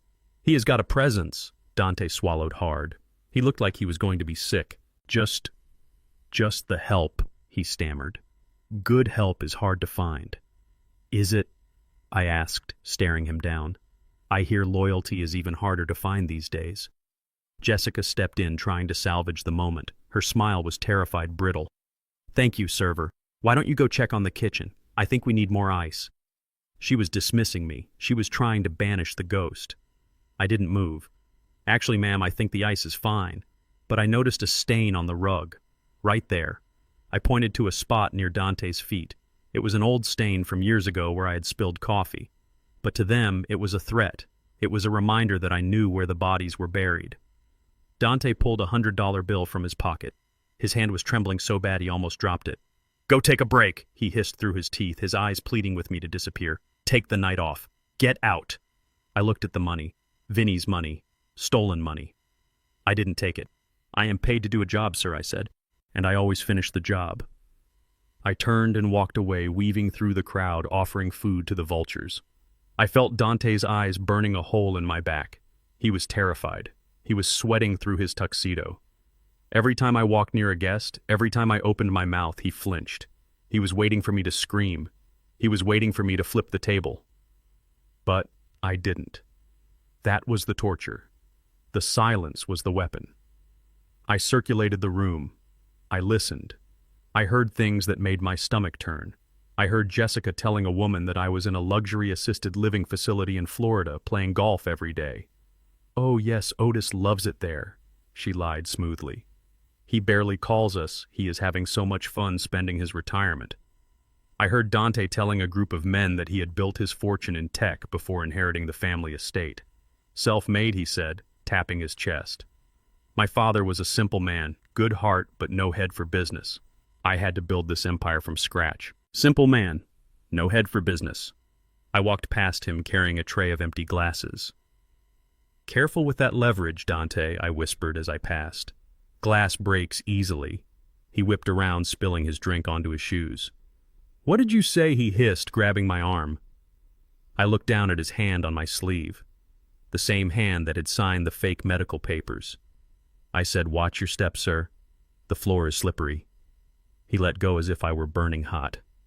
I went back to the kitchen. Big Earl's cousin, a woman named Sarah, was running the plating station. You okay, Pops? She asked. You look like you want to kill someone. I am fine, Sarah, I said. Just watching the show. I wasn't just watching. I was documenting. I had a small camera pinned to my vest, part of the gear Mr. Sterling had given me. I was recording every lie, every fraudulent promise, every check handed over. This wasn't a party, it was a crime scene. And I was the lead investigator. Later in the evening, the mood shifted. The alcohol had done its work. The investors were loud, boisterous. Vinny the Shark was not there, but his presence hung over the room like a dark cloud. I knew Dante had promised to pay him tomorrow, with the money from these investors. He was robbing Peter to pay Paul, but Paul was a mobster, and Peter was about to bounce a check. I was clearing plates near the fireplace when Jessica cornered me. She had been drinking heavily. Her eyes were glassy and mean. Get out, she whispered, pulling me into the hallway near the bathroom. Get out of my house right now, or I will call the police and tell them you stole the silverware. I looked at her. She was pathetic. A desperate woman in a stolen dress. Your house, I asked calmly. I don't see your name on the deed, Jessica. It will be, she spat. As soon as you are gone. Why are you doing this? Why are you torturing us? Just give us the money. You are old. You are going to die soon anyway. Why do you need $55 million? Because I earned it, I said. And because I decide who is worthy of it. You are selfish, she hissed. You are a selfish, bitter old man. Maybe I said, but at least I am not a thief. I pushed past her and went back to the party. The night ended with a toast. Dante stood on a chair, swaying slightly. To the future, he shouted, raising a glass. To the Freeman legacy. May it last 1,000 years. The vultures cheered. They drank his liquor and ate his food and promised him their money. I stood in the back holding a trash bag, watching my son celebrate a victory that was actually a funeral. He looked at me one last time across the room. His eyes were pleading. He looked like a little boy who had broken a window and was waiting for the belt. I didn't smile. I didn't wink. I just stared at him. I let him see the disappointment. I let him see the judgment. Then I turned and walked out the back door into the snow. I had done what I came to do. I had seen the depth of his deception. I had recorded the fraud, and I had let him know that I was not gone. I was right here, in the shadows, in the corner of his eye. He wouldn't sleep tonight. He would be waiting for the police. He would be waiting for me to come back, but I wasn't coming back. Not yet. Tomorrow was Sunday. The banks were closed, but Monday morning those checks he collected tonight would hit the clearinghouse, and Mr. Sterling had a surprise waiting for them. And Vinny the Shark was waiting for his money. The pressure cooker was sealed tight, and I had just turned up the gas. I walked to the bus stop, the music from the party fading behind me. I took off the bow tie and the vest and threw them in a trash can. I wasn't a server anymore. I was the executioner, and the blade was falling. The air in the living room was getting stale thick with the smell of expensive cologne and cheap desperation. I was moving through the crowd like a ghost, gathering empty champagne flutes and dirty napkins. My white server shirt was already stained with sweat and grease, but I kept my back straight. I was not just a waiter.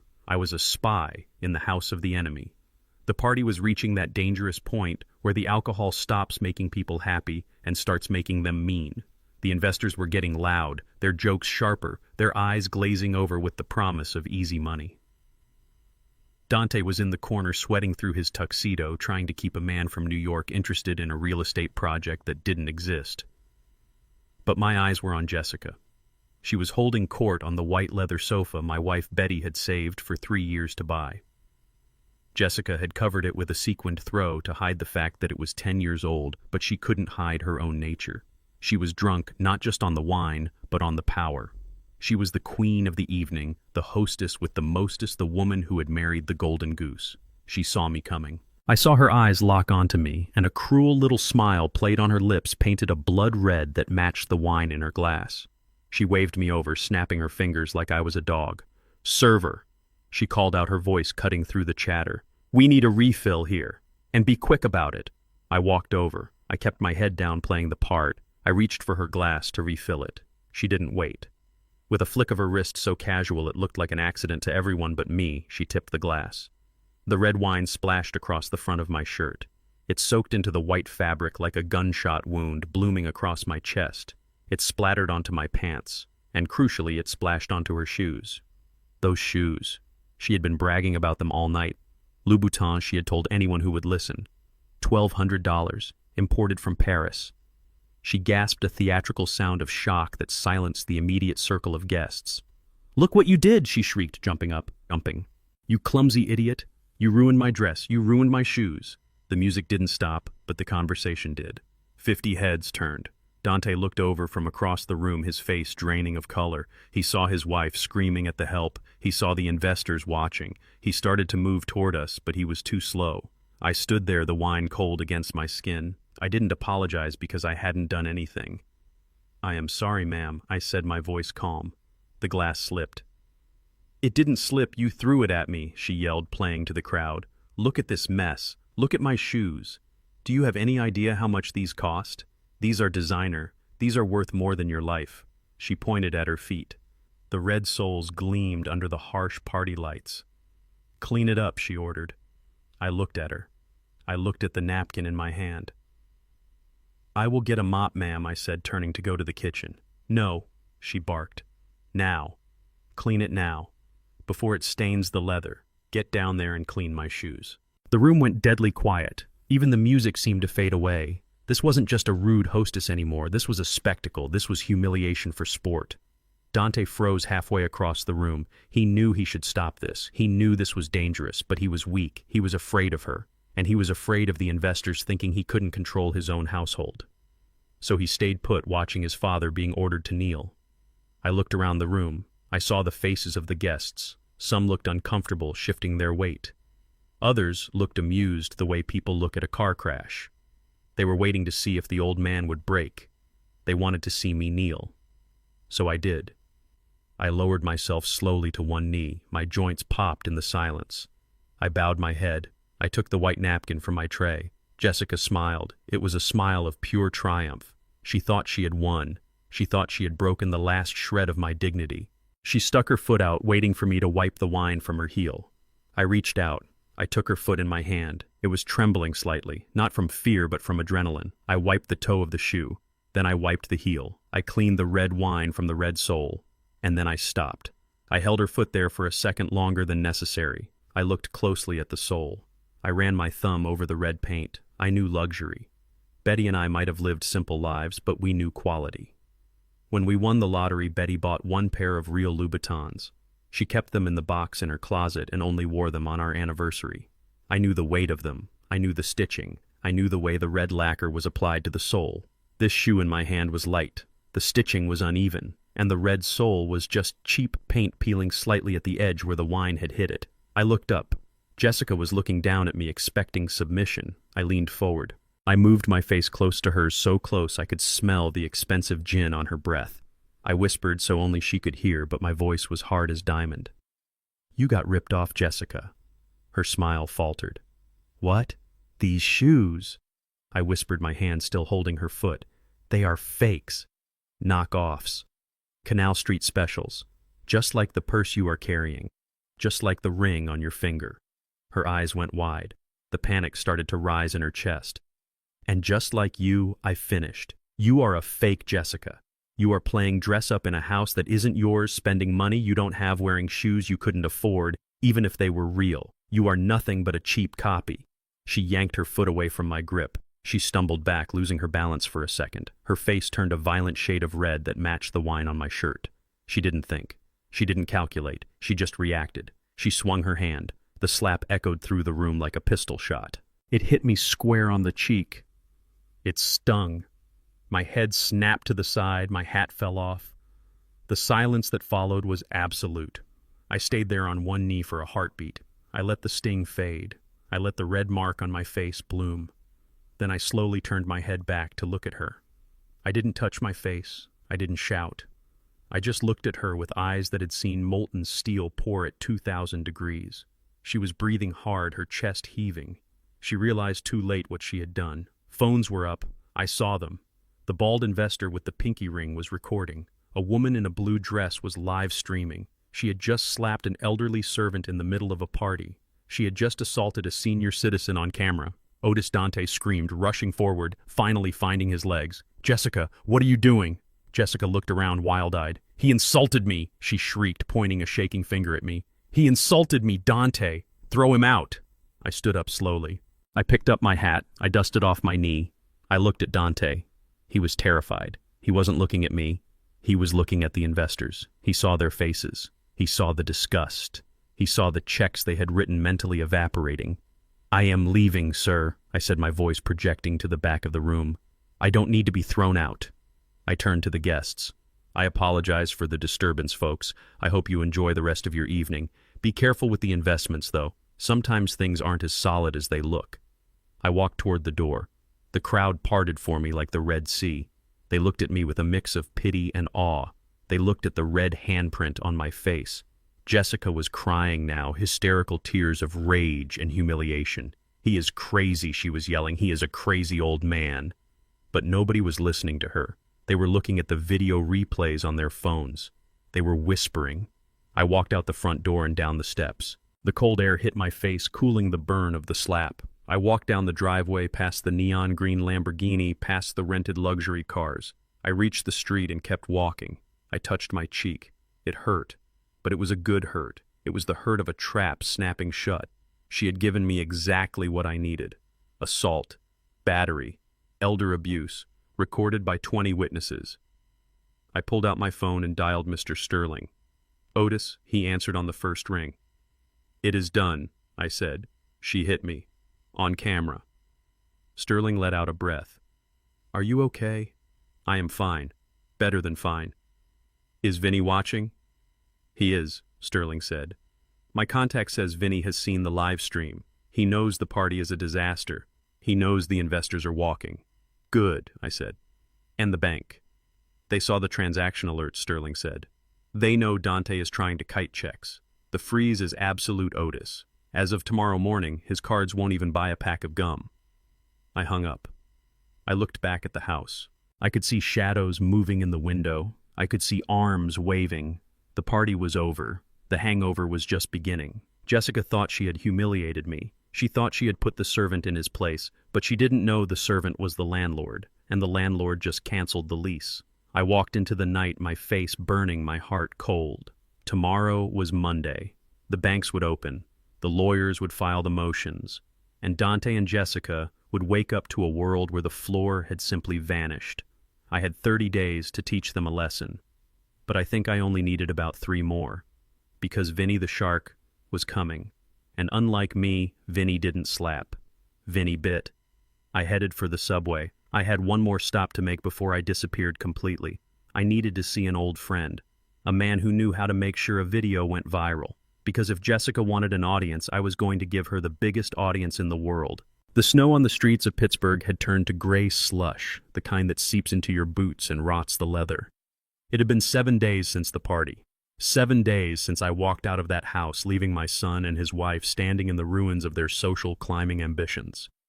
I was staying in a small efficiency apartment Mr. Sterling had arranged for me on the other side of town. It was warm. It was quiet. But I spent most of my time watching the screen of my laptop, monitoring the security feeds from the house I built. I wasn't watching out of nostalgia. I was watching the pressure cooker. You see, in the steel mill, we had these pressure gauges on the blast furnaces. If the needle went into the red, you had to vent it or the whole thing would blow sky high.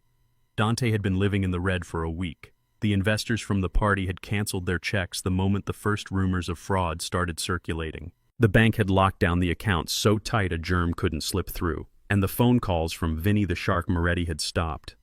That was the worst sign. When a man like Vinny stops calling, it means he is done talking. It means he is on his way. It was 6 in the morning. The sky was the color of a bruised plum. The streetlights were still buzzing overhead. On the security camera feed, I saw a black van roll slowly down the street. It didn't have plates. It moved like a hearse stalking a graveyard.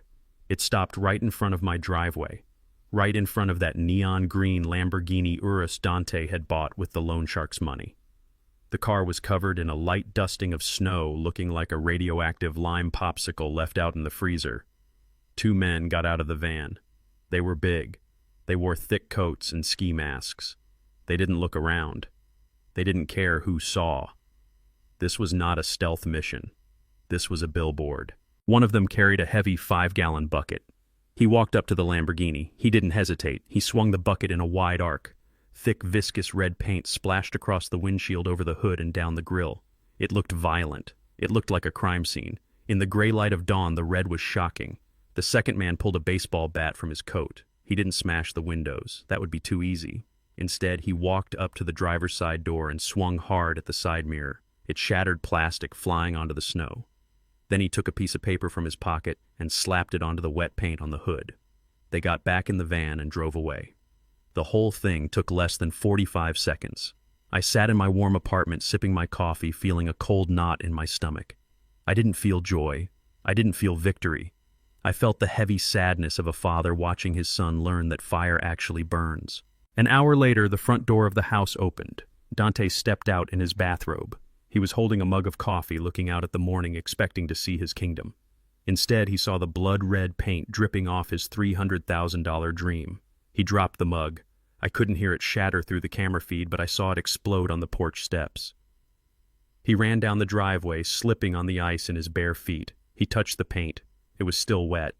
He looked at the shattered mirror. He looked at the note stuck to the hood. He peeled it off. His hands were shaking so bad he almost tore it.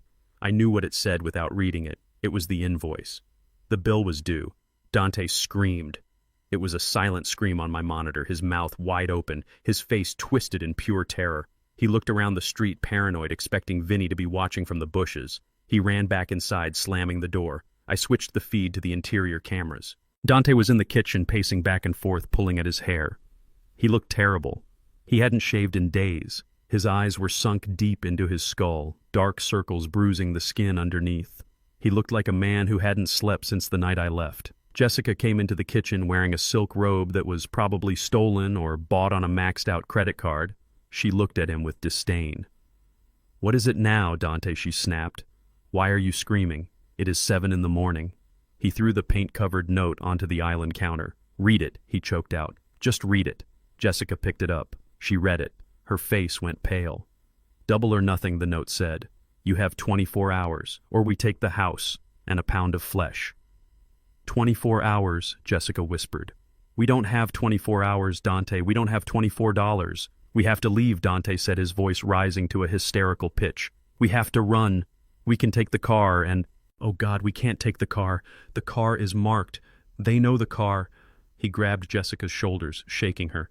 "Vinny isn't playing, Jess. He knows where we live. He knows everything. If we don't pay him $400,000 by tomorrow, he is going to kill me. He is going to kill us both." Jessica slapped his hands away. "Stop it. Stop panicking. You are useless when you panic." "What do we do?" Dante cried, sliding down the cabinets until he was sitting on the floor, head in his hands. "The bank won't open the accounts. The investors are gone. I tried to sell the watches, but the pawn shop said they were fake." "Of course they were fake. I knew that. Everything in their life was fake except the debt." Jessica stood there staring at the refrigerator. I could see the gears turning in her head. She was calculating. She was looking for an exit. "There is only one way," she said quietly. What Dante asked, looking up, his eyes red and wet. "Your father," she said. Dante laughed, a bitter, broken sound. Dad hates us." "I threw him out in the snow, Jess. I humiliated him. I tried to declare him insane. He isn't going to help us. He has to." Jessica said, her voice gaining strength. "He is the key, Dante. Literally. The lawyer Sterling said the trust requires biometric authorization. That means Otis. We don't need him to love us. We don't need him to forgive us. We just need his thumbprint. We just need his eye." How Dante asked, getting up. "He is gone. He disappeared." "He is an old man," Jessica said, pacing the kitchen. "He has no money. He has no car. He can't have gone far.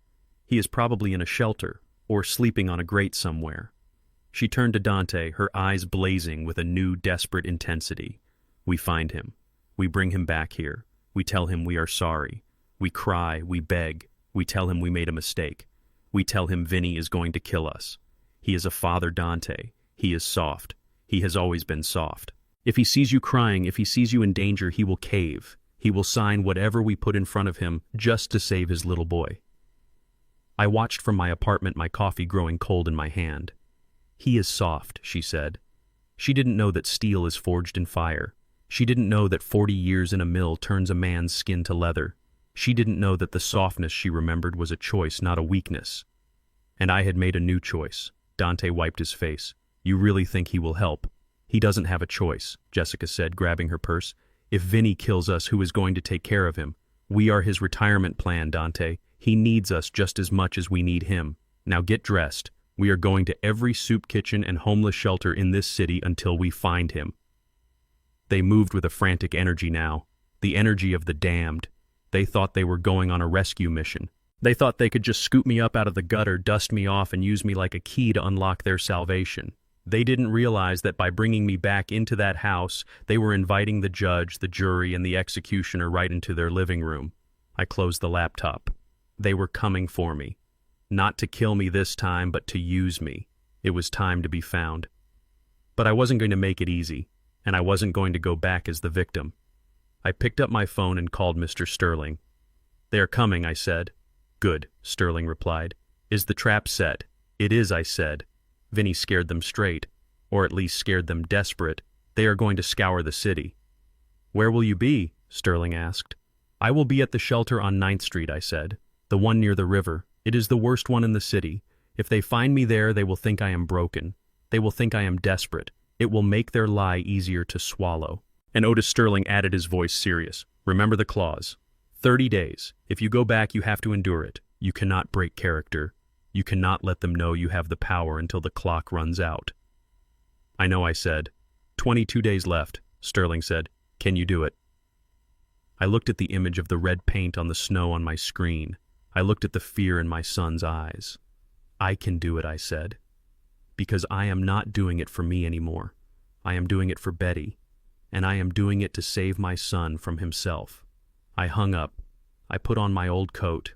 I rubbed some dirt on my face to look the part. I walked out of the warm apartment and headed back toward the misery of the streets. I was going back to hell. But this time I was bringing the matches. Dante wanted his father back. Well, he was going to get him. He was going to get every inch of Otis Freeman, and by the time I was done with him, he would wish he had just let Vinny break his legs. The hunt was over. The trap was sprung. Now we just had to see who would survive the cage. The 9th Street shelter smelled like wet wool and lost hope. I was sitting on a cot in the corner watching the door. I knew they were coming. I had felt it in my bones the same way I used to feel a storm coming in off the river when I worked the yard. The trap I had set with Mr. Sterling was baited and snapped, and now the rats were running for the only safety they thought they had left. I had been there for 4 hours when the heavy metal doors swung open. The shelter volunteer, a kind woman named Mabel, looked up from her desk, surprised to see 2 people who looked like they had taken a wrong turn on their way to a country club. Dante burst in first. He looked wrecked. His hair was wild, his eyes were bloodshot, and he was wearing a coat that cost more than this entire building, but he was shivering, not from the cold, from fear. Vinny. The shark had put the fear of God into him, and now he was looking for his savior.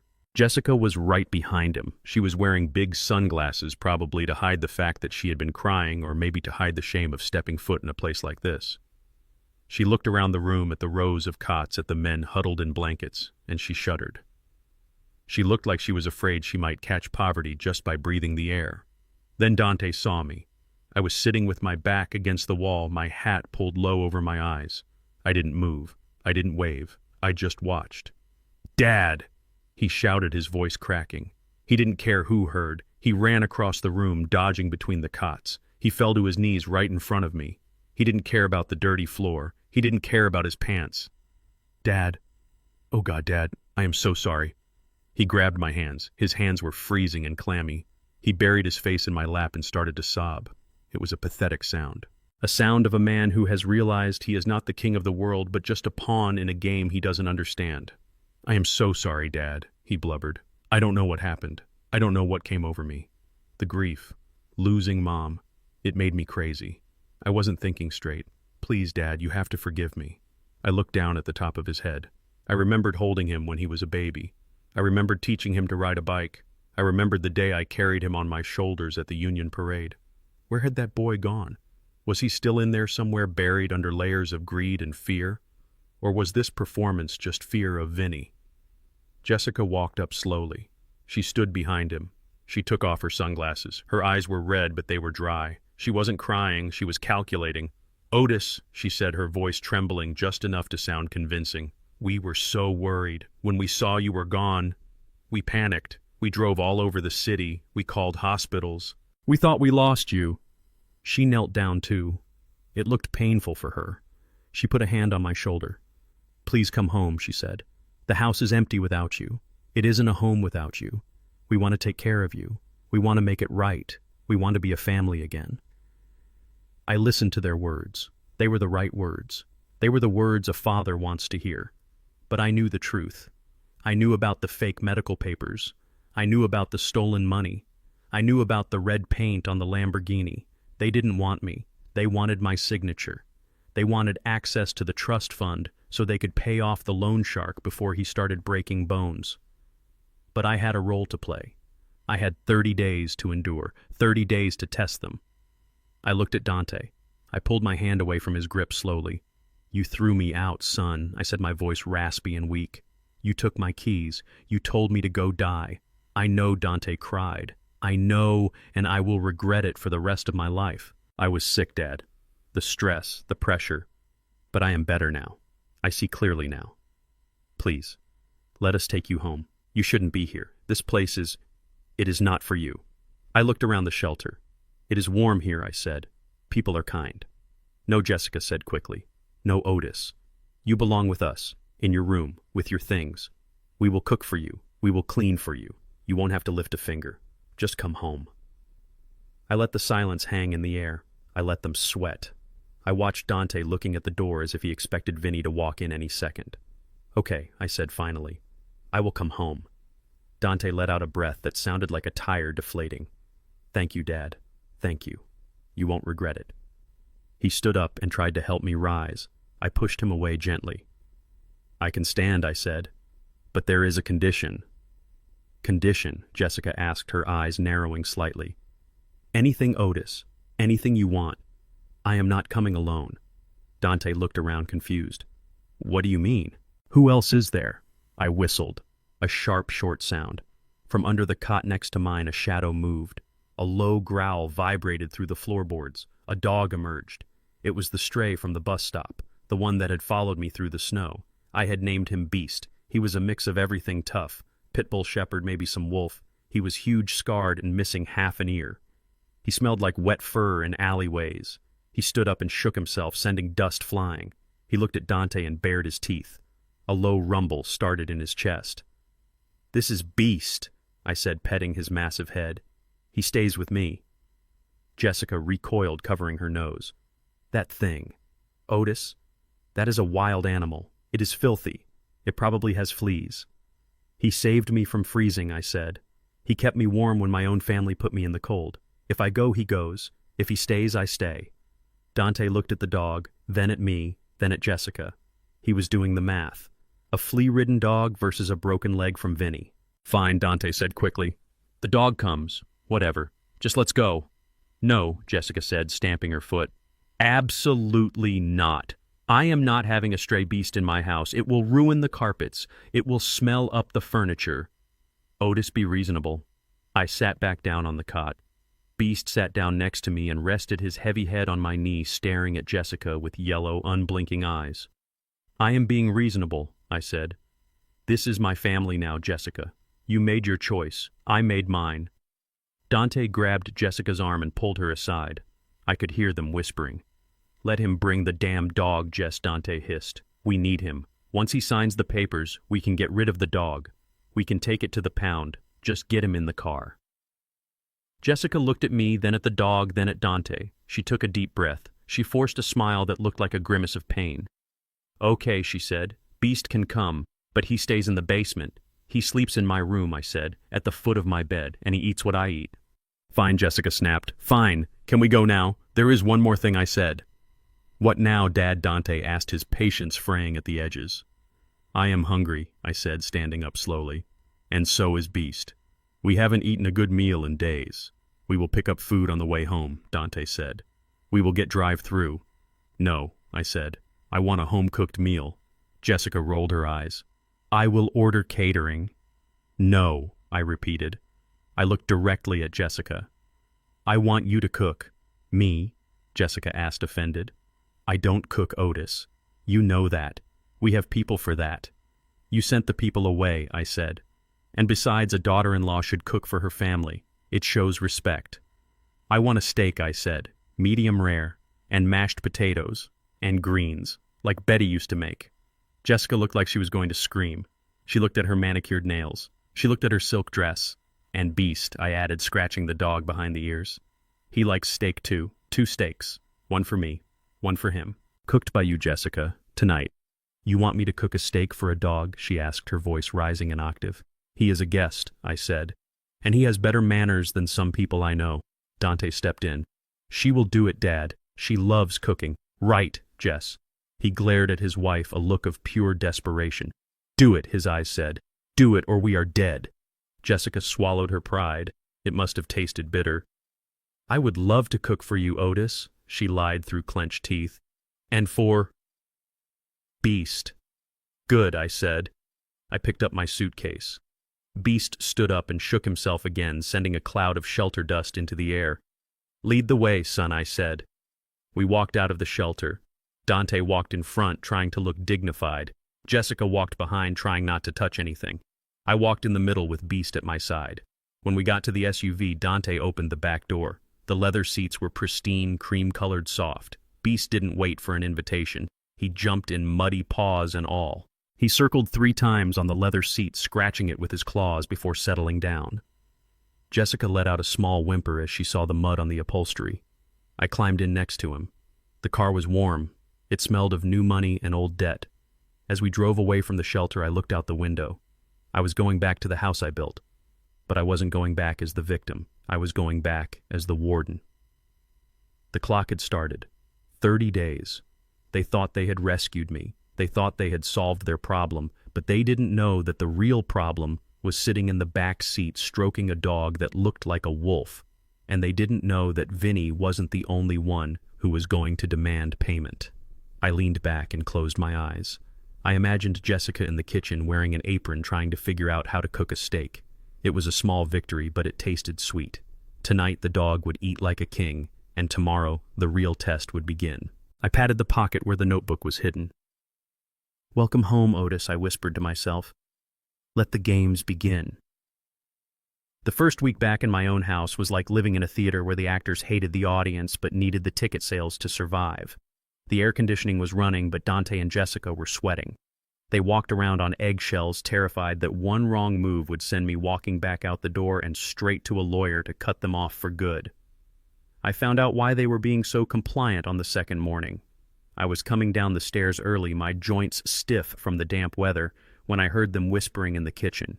They were huddled over a piece of paper, a photocopy of a fax Dante had managed to snag from Mr. Sterling's office during a previous meeting. It was a draft of the will clause. 30 days, Dante was whispering, his voice frantic. It says right here, Jess. The beneficiary must provide care for 30 days. We just have to keep him alive and in the house for a month. Then the trust unlocks. Jessica was tracing the line with her manicured fingernail. 30 days, she hissed. We can do 30 days. It is like a prison sentence. We just serve the time and then we get the money. We feed him, we wash him, we keep him happy. And on day 31, we dump him. I stood on the stairs in the shadows and smiled. They had read the words, but they had missed the music. They missed the part about sincerity. They missed the part about the care being genuine. They thought this was a transaction. I decided right then that if they wanted to treat my life like a contract, I was going to make sure they read the fine print in sweat and tears.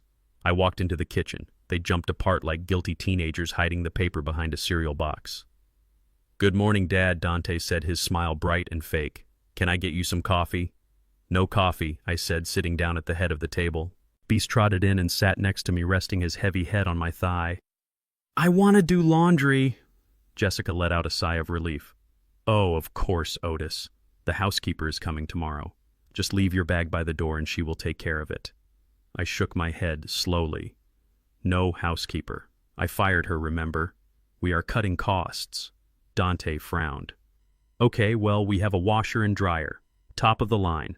I can throw your things in. No machines, I said. They both looked at me confused.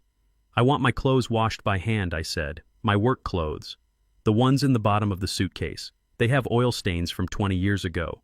Machines don't get that out. You need elbow grease. I looked at Dante. You, son. I want you to wash them. In the utility sink in the basement. With a scrub board and bar soap. Just like my mother used to do. Dante laughed nervously, waiting for the punchline. Dad, come on. That is ridiculous. We have a $3,000 washing machine. Why would I scrub old rags by hand? Because it builds character, I said, my voice hardening. And because I asked you to. Dante's face flushed. I am not doing that. I am a businessman, Dad. I don't scrub laundry. I stood up slowly. I reached for my coat, which was hanging on the back of the chair. Okay, I said. Then I guess I will go find a laundromat. Maybe I will stay there. It was quiet at the shelter. Panic flashed in Dante's eyes. He looked at the calendar on the wall. He was counting the days. He knew if I left the clock reset, or worse, the deal was off. Wait, he stammered, moving to block the door. Fine. I will do it. Put the coat down, Dad, please. I sat back down. The basement. The bar soap is under the sink. And Dante, I want them white. 10 minutes later, I went down to the basement to supervise. Dante had stripped off his suit jacket and rolled up his sleeves. He was wearing a silk shirt that cost probably $200, and he was leaning over a plastic utility sink filled with gray, soapy water. He was holding my old mill coveralls. They were heavy stiff with old grease and sweat. He looked like he was holding a dead animal. He dipped them in the water and rubbed them half-heartedly against the metal ridges of the washboard. Harder, I said from the stairs. You have to put your back into it. Dante groaned. This is insane, he muttered. My hands are going to be ruined. Your hands are soft, I said. They have never done a day of real work. Maybe this will toughen them up. He scrubbed for 2 hours. I watched him sweat. I watched the soapy water turn dark gray. I watched his knuckles turn red and raw. He kept looking at me, expecting me to tell him to stop, expecting me to say lesson learned. But I didn't. I let him finish.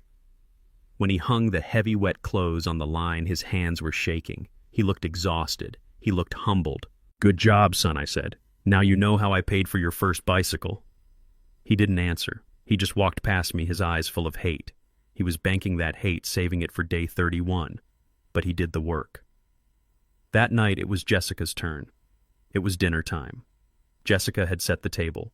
She had ordered takeout from a Thai place nearby, trying to hide the containers in the kitchen so I wouldn't see. She plated the food on our nice china, trying to make it look homemade. I sat down. I looked at the pad thai. I looked at the spring rolls. I pushed the plate away. I don't want this, I said. Jessica's smile twitched. What do you mean, Otis? It is delicious. It is shrimp. You love shrimp. It is expensive, I said. We are in debt, Jessica. We owe Vinny. We owe the banks. We can't afford takeout. It was only $40, she argued. $40 is a week of groceries if you shop right, I said. Take it away. She stared at me. So what are we supposed to eat? I reached into the grocery bag I had brought back from the store earlier that day. I pulled out a bag of dried pinto beans, a bag of white rice, and a can of Spam. This, I said. This is what we ate when Dante was a baby and the mill was on strike. This is what keeps you alive when you have nothing. You want me to eat beans? Jessica asked, her voice flat with disbelief. I want you to cook them, I said. And I want you to eat them. No meat, no wine, just beans and rice. I am not eating Spam, she said, crossing her arms. That is dog food. Beast lifted his head from under the table and whined. Don't insult the dog, I said.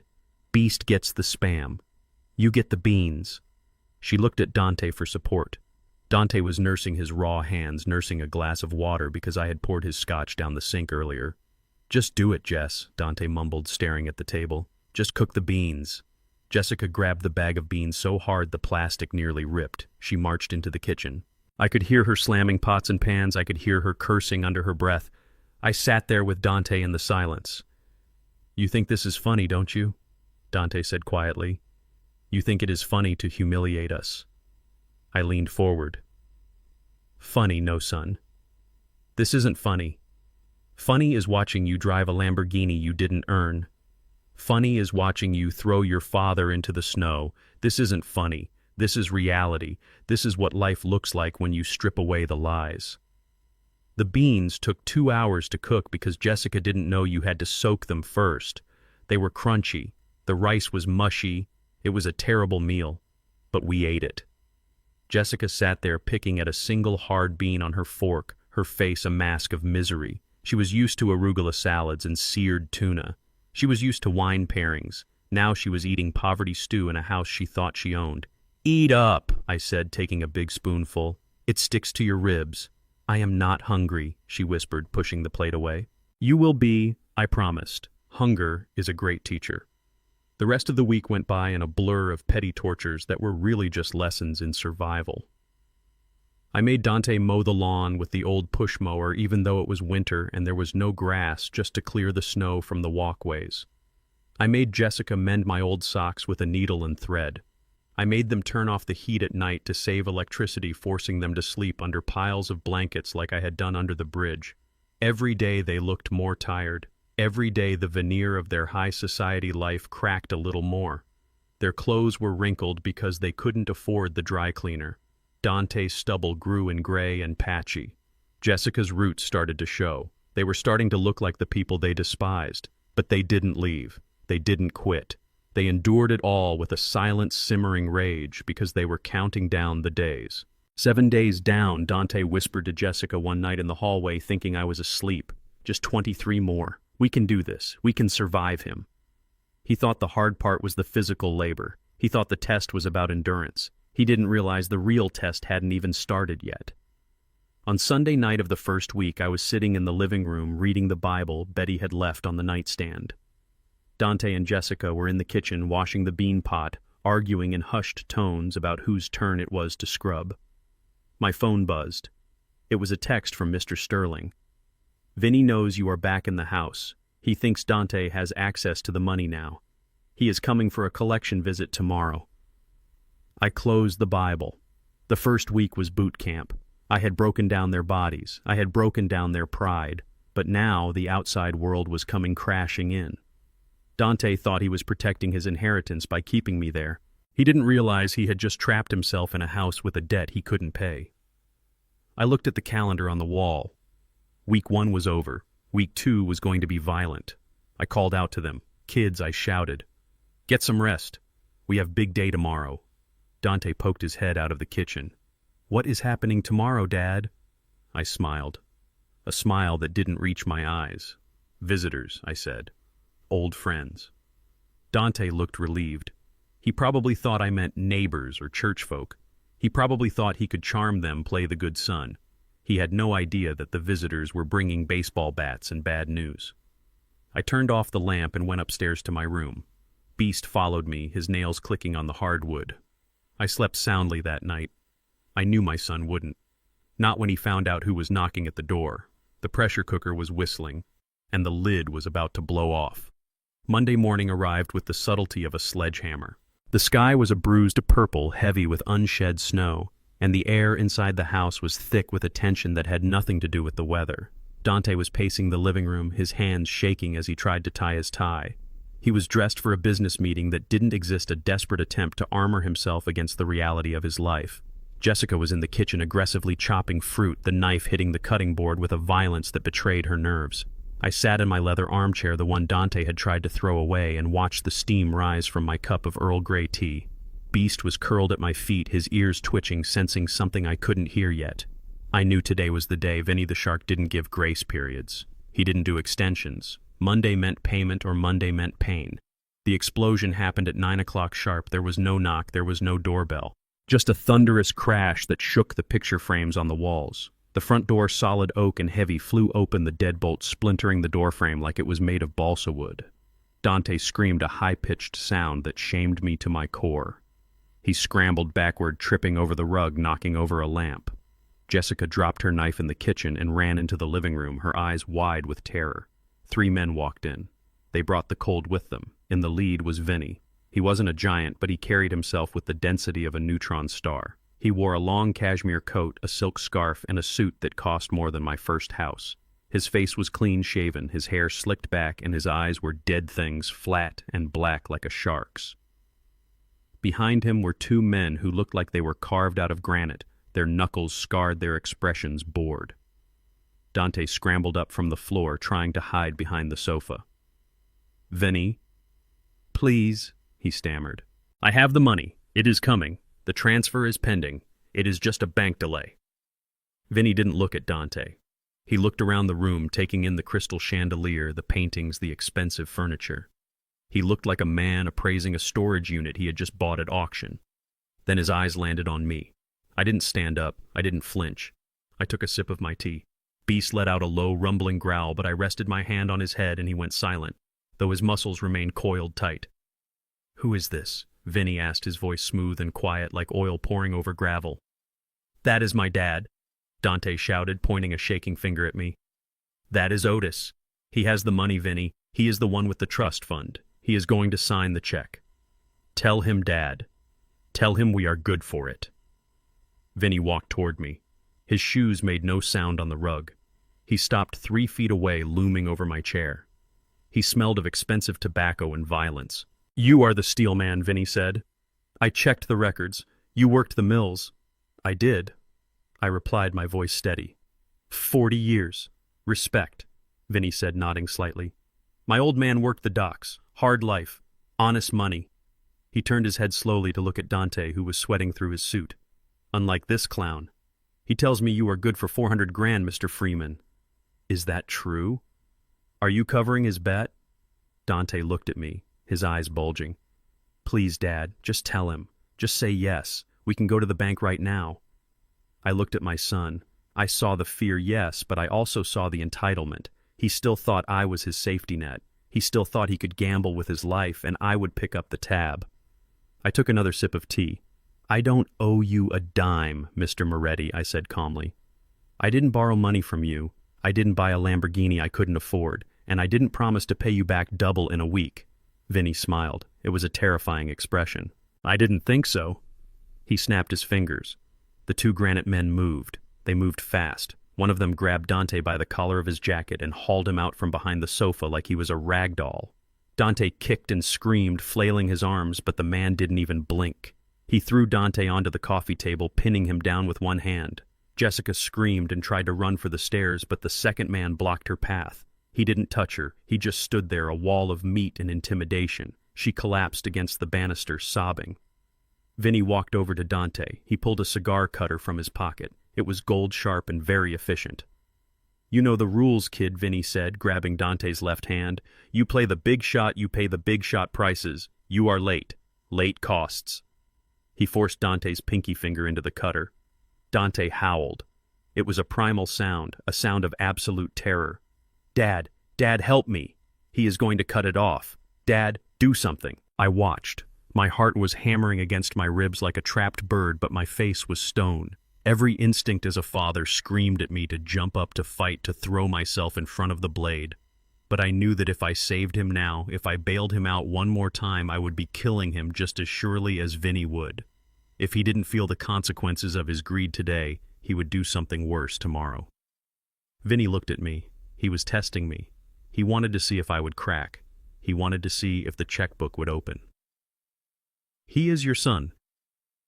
"Old man," Vinny said, the cigar cutter resting against Dante's skin. "You going to let me clip him?" I set my teacup down on the saucer. It made a gentle clinking sound in the room filled with screams. "This is my house, Mr. Moretti," I said. "I built these floors. I paid for this roof. I don't want blood on my carpet." Dante stopped screaming for a second, staring at me in disbelief. "Dad, if you have business with him," I continued, looking Vinny in the eye, "you take it outside. You want to collect a debt? You collect it. But you don't do it in my living room. Drag him out to the yard." Vinny stared at me for a long moment. He was looking for a bluff. He was looking for weakness. He found neither. He saw a man who had drawn a line in the sand and was willing to watch the tide come in. He laughed. A short, dark sound. "Cold," Vinny said. "Ice cold. I like it." He pulled the cigar cutter away from Dante's finger. He signaled to his men. "Take him outside," Vinny ordered. "Teach him how to tell time." The man holding Dante yanked him up. He dragged him toward the broken front door. Dante grabbed at the furniture, grabbing at the doorframe, screaming my name. "Dad, please, Dad, don't let them take me. I will change. I promise." I didn't look away. I watched him go. They dragged him out into the snow. Through the open door, I could see them throw him onto the driveway right next to the red-splattered Lamborghini. I didn't go to the window. I didn't need to see it. I could hear it. I heard the dull thud of fists hitting flesh. I heard the crunch of a boot connecting with ribs. I heard my son crying, begging, promising money he didn't have. Jessica was on the floor in the hallway, her hands over her ears, rocking back and forth. Vinny stayed in the living room with me for a moment. He lit a cigar, blowing the smoke toward the ceiling. "You are a hard man, Mr. Freeman," he said. "I am a father," I replied. "Sometimes that is the same thing." He nodded. He walked to the door. "Tell him he has got another week," Vinny said. "But the price just went up. Next time we don't use fists. Next time I use the cutter. And I won't do it outside." He walked out, stepping over the debris of the doorframe. I sat there listening to the engine of the van start up and drive away. Silence returned to the house, broken only by the low sobbing of Jessica and the groans coming from the driveway. I finished my tea. It was cold. I stood up and walked to the door. Dante was lying in the snow, curled into a fetal ball. His face was a mess of blood and bruising. His expensive suit was torn and muddy. He was shivering, broken, and alone. I walked down the steps. Beast followed me, sniffing the air. I stood over my son. He looked up at me through one swollen eye. "Why," he whispered, blood bubbling on his lips. "Why didn't you stop them? You have the money. You could have stopped them." I looked down at him. "I did stop them, Dante," I said. "I told them to take it outside. If I hadn't, they would have cut your finger off right there on the rug. You still have 10 fingers. You can still work." I reached down not to help him up, but to check his pockets. I pulled out the keys to the Lamborghini. "You won't be needing this," I said. "Vinny is going to take it as a down payment. I will call the tow truck." "You are a monster," Dante wept. "No, son," I said, turning back toward the warm house. "I am the only person in the world telling you the truth. You spent money that wasn't yours. You bought a life you didn't earn. This is the receipt." I walked back inside. Jessica was looking at me with horror as if I were the devil himself. "Get the first aid kit," I told her, "and clean him up." And Jessica, she flinched. "If I ever see Vinny in my house again," I said, "I won't tell him to take it outside. I will tell him to finish the job." I went upstairs to my room. My hands were shaking now that no one could see. I felt sick. I felt old. Seeing my son beaten was the hardest thing I had ever done. But I knew that if I had paid Vinny off, Dante would have learned nothing. He would have thought he was invincible. He would have thought Daddy would always be there to fix it. Now he knew. There was no safety net. There was only the hard, cold ground. I sat on the edge of my bed and looked at Betty's picture. "I hope you are right, old girl," I whispered, "because if this doesn't break him, nothing will." Downstairs I heard the front door close as Jessica finally dragged him in. The house was safe again. But the lesson was far from over. Dante was broken, but he wasn't fixed. Not yet. He still thought the money was the answer. He still thought he could outsmart the consequences. He didn't know that the next betrayal wouldn't come from Vinny. It would come from the woman wiping the blood off his face. Jessica had seen me sitting in that chair. She had seen the power. And unlike Dante, she wasn't scared. She was calculating. The wolves were inside the house now, and the pack was about to turn on itself. The silence in the house after Vinny left was heavier than the iron beams I used to haul. It was a silence broken only by the wet, raspy breathing of my son Dante, who was lying on the sofa nursing his broken ribs and his shattered ego. His face was a map of purple and blue bruises, and his hand, the one Vinny had threatened to clip, was shaking uncontrollably as he held an ice pack to his jaw. He looked like a child who had been mauled by a dog he tried to pet. But it wasn't Dante I was watching. It was Jessica. Most wives, seeing their husband beaten and broken, would be hovering over them. They would be fetching water, fluffing pillows, whispering words of comfort. But Jessica was not most wives. She stood by the window looking out at the empty driveway where the Lamborghini used to be. Her back was to Dante. Her posture was rigid.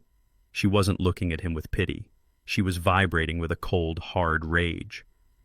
I sat in my chair stroking Beast's fur, and I saw the calculation happening in her eyes. She was doing math. She was subtracting Dante from the equation. She had realized something crucial in the last hour. Dante was not the golden ticket. He was the anchor dragging her down to the bottom of the ocean. He was weak, he was in debt, and he had no control over me. She turned around and walked past the sofa. She didn't look at Dante. She didn't ask if he needed pain medication. She walked straight to the stairs, her heels clicking on the hardwood like a countdown. "Where are you going?" Dante mumbled through his swollen lips. "I need a shower," Jessica said without stopping. "I smell like failure." She went upstairs. I heard the door to the master bedroom lock. 10 minutes later, my phone buzzed in my pocket. It was a text from Mr. Sterling. "She just called me. She wants to meet. Alone." I looked at the phone, then up at the ceiling. Of course she did. The rat was looking for a new ship. "Take the meeting," I texted back. "Wear the wire. I want to hear everything." An hour later, Jessica came downstairs. She had transformed. The terrified weeping woman from the morning was gone. In her place was a predator dressed for the kill. She was wearing a black dress that fit her like a second skin, cut low in the front and high in the leg. She had put on fresh makeup covering the stress lines around her eyes. She wore the diamond earrings I knew she had hidden from the pawn shop. She looked expensive. She looked dangerous. Dante looked up from his misery, his one good eye widening. "Jess," he croaked, "you look... Where are you going?" "I have to go handle some business, Dante," she said, pulling on her coat. "Since you are incapable of fixing this mess, someone has to." "What business?" Dante asked, trying to sit up and groaning in pain. Vinny took the car. "We have no money. Go back to sleep, Dante," she said, her voice dripping with contempt. "Let the adults talk." She walked out the door into the cold night air. She didn't look back. She called an Uber because her car was gone too sold last week to pay the interest on a credit card. I waited until the taillights faded. "Rest, son," I said to Dante. "I am going to my room." I went upstairs, but I didn't rest. I put in my earpiece and opened the laptop connecting to the secure feed from Mr. Sterling's office. He had agreed to meet her at a private booth in a high-end steakhouse downtown, a place dark enough for secrets and loud enough to cover a betrayal. I listened as the audio feed crackled to life. I could hear the clinking of silverware and the hum of conversation. Mr. Sterling Jessica's voice came through clear and smooth like velvet wrapped around a knife. "Thank you for meeting me on such short notice." Mrs. Freeman Sterling replied, his voice professional, guarded. "I admit I was surprised by your call. I thought you and your husband were indisposed." "My husband is indisposed," Jessica said. The words sounded like she was spitting out a seed. Dante is not built for this kind of pressure, Mr. Sterling. He is fragile. He breaks easily." I heard the sound of liquid being poured. She must have ordered a drink. "I, on the other hand," she continued, "am very practical. I see the world as it is not how I want it to be. And right now I see a $55 million trust fund that is locked up because of a technicality." "It is not a technicality," Mrs. Freeman Sterling said. "It is a character clause, a legal requirement." Jessica laughed. A soft, throaty sound that was meant to be charming but sounded serpentine to my ears. "Character," she purred. "That is such a quaint idea. But let us be honest, Archibald. Can I call you Archibald?" "You can call me Mr. Sterling." "Fine. Mr. Sterling, let us look at the facts. Otis is 76 years old. He is stubborn, he is old-fashioned, and frankly, he is not going to last much longer. Dante is weak, he is a gambler, he is a liability. If the money goes to Dante, Vinny the shark will have it all by the end of the month, or Dante will end up dead in a ditch." I gripped the edge of my desk. She was talking about her husband, my son, as if he were a bad stock investment she needed to dump. "So, what are you proposing?" Mrs. Freeman Sterling asked. I heard the rustle of fabric. She was leaning in. I could imagine her placing her hand on his arm, using every ounce of her manipulation. "I am proposing a partnership," she said. "You are the executor. You control the paperwork. You know the loopholes. There must be a way to bypass the 30-day requirement. There must be a way to declare Otis incompetent without a doctor. Or, better yet, a way to restructure the trust. Restructure it how Sterling asked. Cut Dante out, she said. Her voice was cold, absolute. Transfer the beneficiary rights directly to me. I am the one who takes care of the household. I am the one who manages the finances. If the money comes to me, I can protect it. I can manage it. And of course, I would need a legal partner. Someone to help me navigate the complexities. Someone who would be very handsomely rewarded for their creativity. She was bribing him. She was trying to seduce my lawyer into helping her steal my fortune and leave her husband with nothing but broken ribs and debt. And what about Otis, Sterling asked. What happens to him in this scenario? Jessica sighed. Otis. Look, he is an old man. He doesn't need $55 million. He needs a bed and a television. Once the money is mine, I will put him in a nice facility. Somewhere far away. Somewhere he won't be a bother. He will be fine. He won't even know the difference.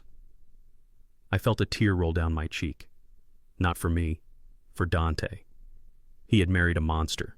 He had brought a viper into his bed, and he didn't even know he had been bitten. And Dante Sterling pressed. You would leave your husband with nothing. I would leave him with his life, she said. If I get the money, I will pay off Vinny. I will save his skin. That is more than he deserves. But I am not going to stay married to a loser, Mr. Sterling. I deserve better. I deserve the life Betty Freeman had. I deserve to be a queen. There was a pause. I held my breath. That is a very bold proposal, Mrs. Freeman, Sterling said finally. It is a smart proposal, she corrected. Think about it, Archibald. 10%. $5.5 million. Just for changing a few names on a document. Just for losing a few files. Who would know? Otis is senile. Dante is an idiot. It would just be you and me. I heard the sound of her hand sliding across the table. We could be a very powerful team, she whispered. I felt sick. Physically sick. The greed was so naked, so raw. She didn't care about anyone but herself. I have to go, Sterling said abruptly. The sound of a chair scraping back. I cannot entertain this conversation, Mrs. Freeman. It is unethical and it is illegal. Don't be a Boy Scout. Jessica snapped, her voice losing its seduction, turning sharp. Think about it. I know you are not as clean as you pretend to be. Everyone has a price. Call me when you realize what that price is. The audio feed cut out. Sterling had left the table. I sat in the dark of my room listening to the silence. My heart was heavy. She was going to come back here. She was going to walk through that door and lie next to the man she had just tried to destroy. She was going to smile at me and pretend she was trying to win my favor while secretly plotting to lock me away. I heard the front door open an hour later. I heard her heels on the stairs. I opened my door just as she reached the landing. She stopped. She looked surprised to see me. She composed herself quickly, smoothing her dress, fixing her hair. Otis, she said, smiling that fake plastic smile. You are up late. I couldn't sleep, I said. I was worried about Dante. How is he? She rolled her eyes. He is fine. He is sleeping. He is just dramatic. Where did you go, Jessica? I asked. She didn't even blink. I went to the pharmacy to get him pain medication, and I stopped at the 24-hour grocery to get you some special tea. For your nerves. She held up her empty hands. Then she realized she was holding nothing. Oh, she said, tapping her head. I left the bag in the Uber. I am so scattered. The stress, you know. You went to the pharmacy in that dress, I asked, looking at her outfit. It was the only clean thing I had. She lied smoothly. Everything else is dirty. Because of the laundry situation. She walked past me smelling of steak and expensive wine. Good night, Otis, she said. Don't stay up too late. Old men need their rest. She went into the bedroom. I heard her talking to Dante. Did you get the medicine? Dante asked, his voice muffled. Shh, she soothed him. The store was closed, baby. Go back to sleep. I will take care of everything. I am handling it. Handling it. By selling him down the river. I went back into my room and looked at the laptop. Mr. Sterling had sent the audio file. I saved it. I backed it up to 3 different servers. This was the nail in the coffin. Dante thought his enemy was me. He thought his enemy was Vinny. He didn't know the real enemy was sleeping next to him, sharing his pillow, dreaming of spending his inheritance with another man. I looked at Beast sleeping at the foot of my bed. Even a dog knows loyalty, I whispered. Tomorrow I was going to twist the knife. Jessica thought she was smart. She thought she could outmaneuver everyone, but she had made a mistake. She had shown her hand to the one man she couldn't bribe. And now I had the weapon I needed to shatter their alliance. But I wasn't going to use it yet. Not yet. I needed Dante to be desperate enough to listen. I needed him to be so broken that when I showed him who his wife really was, he wouldn't have the strength to deny it. I needed one more crisis, one more push toward the edge, and I knew exactly how to create it. I picked up the phone and dialed a number I hadn't used in years. It was time to play the sick old man card. It was time for a medical emergency. A fake one. One that would cost exactly $100,000. Let's see how much they really love Daddy when his life has a price tag attached.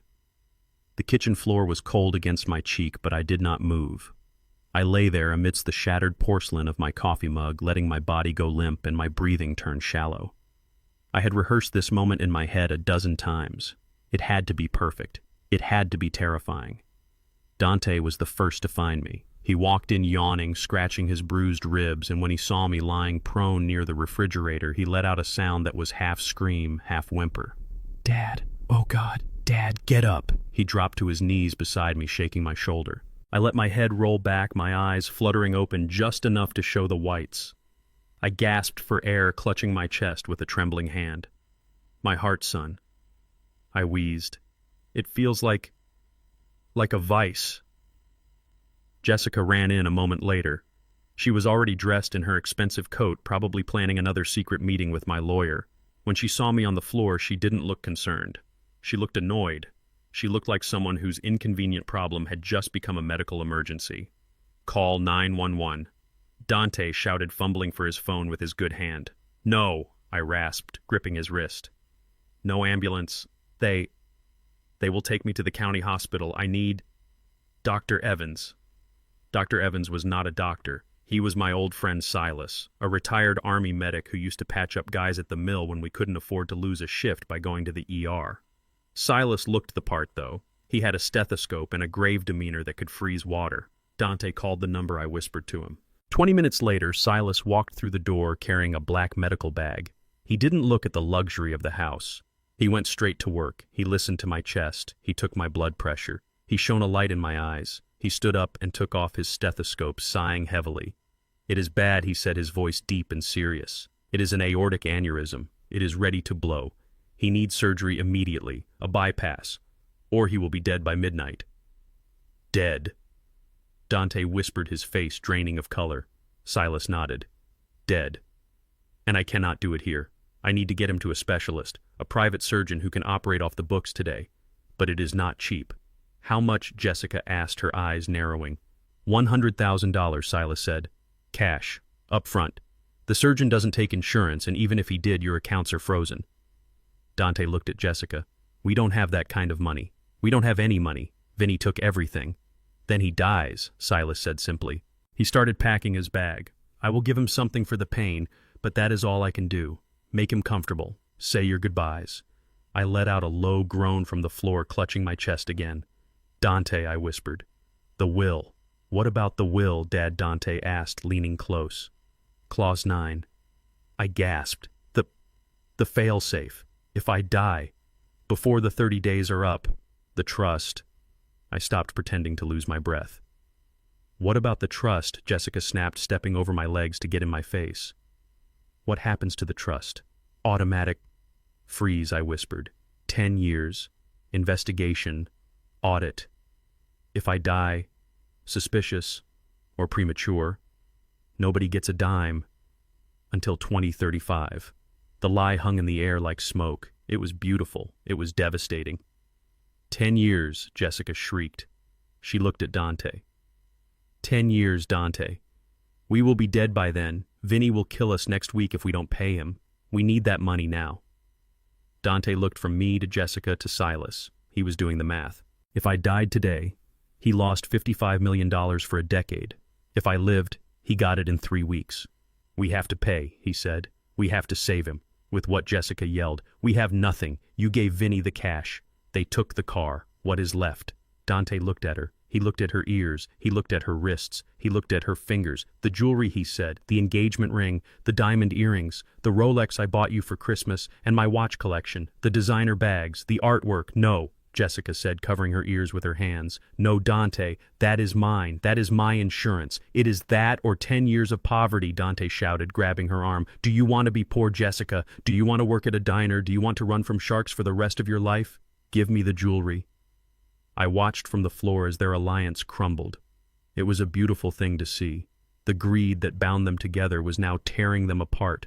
Jessica started crying. Real tears this time, tears of loss. She took off the earrings. She pulled the ring from her finger. It was a 3-carat diamond purchased with money I had lent Dante for a business startup that never started. She threw them on the floor next to me. "Take it," she screamed. "Take it all." Dante ran upstairs. I heard him tearing through the bedroom. He came back down with a pillowcase. He was stuffing things into it. His watches, her Chanel bags, a small sculpture they had bought in Paris.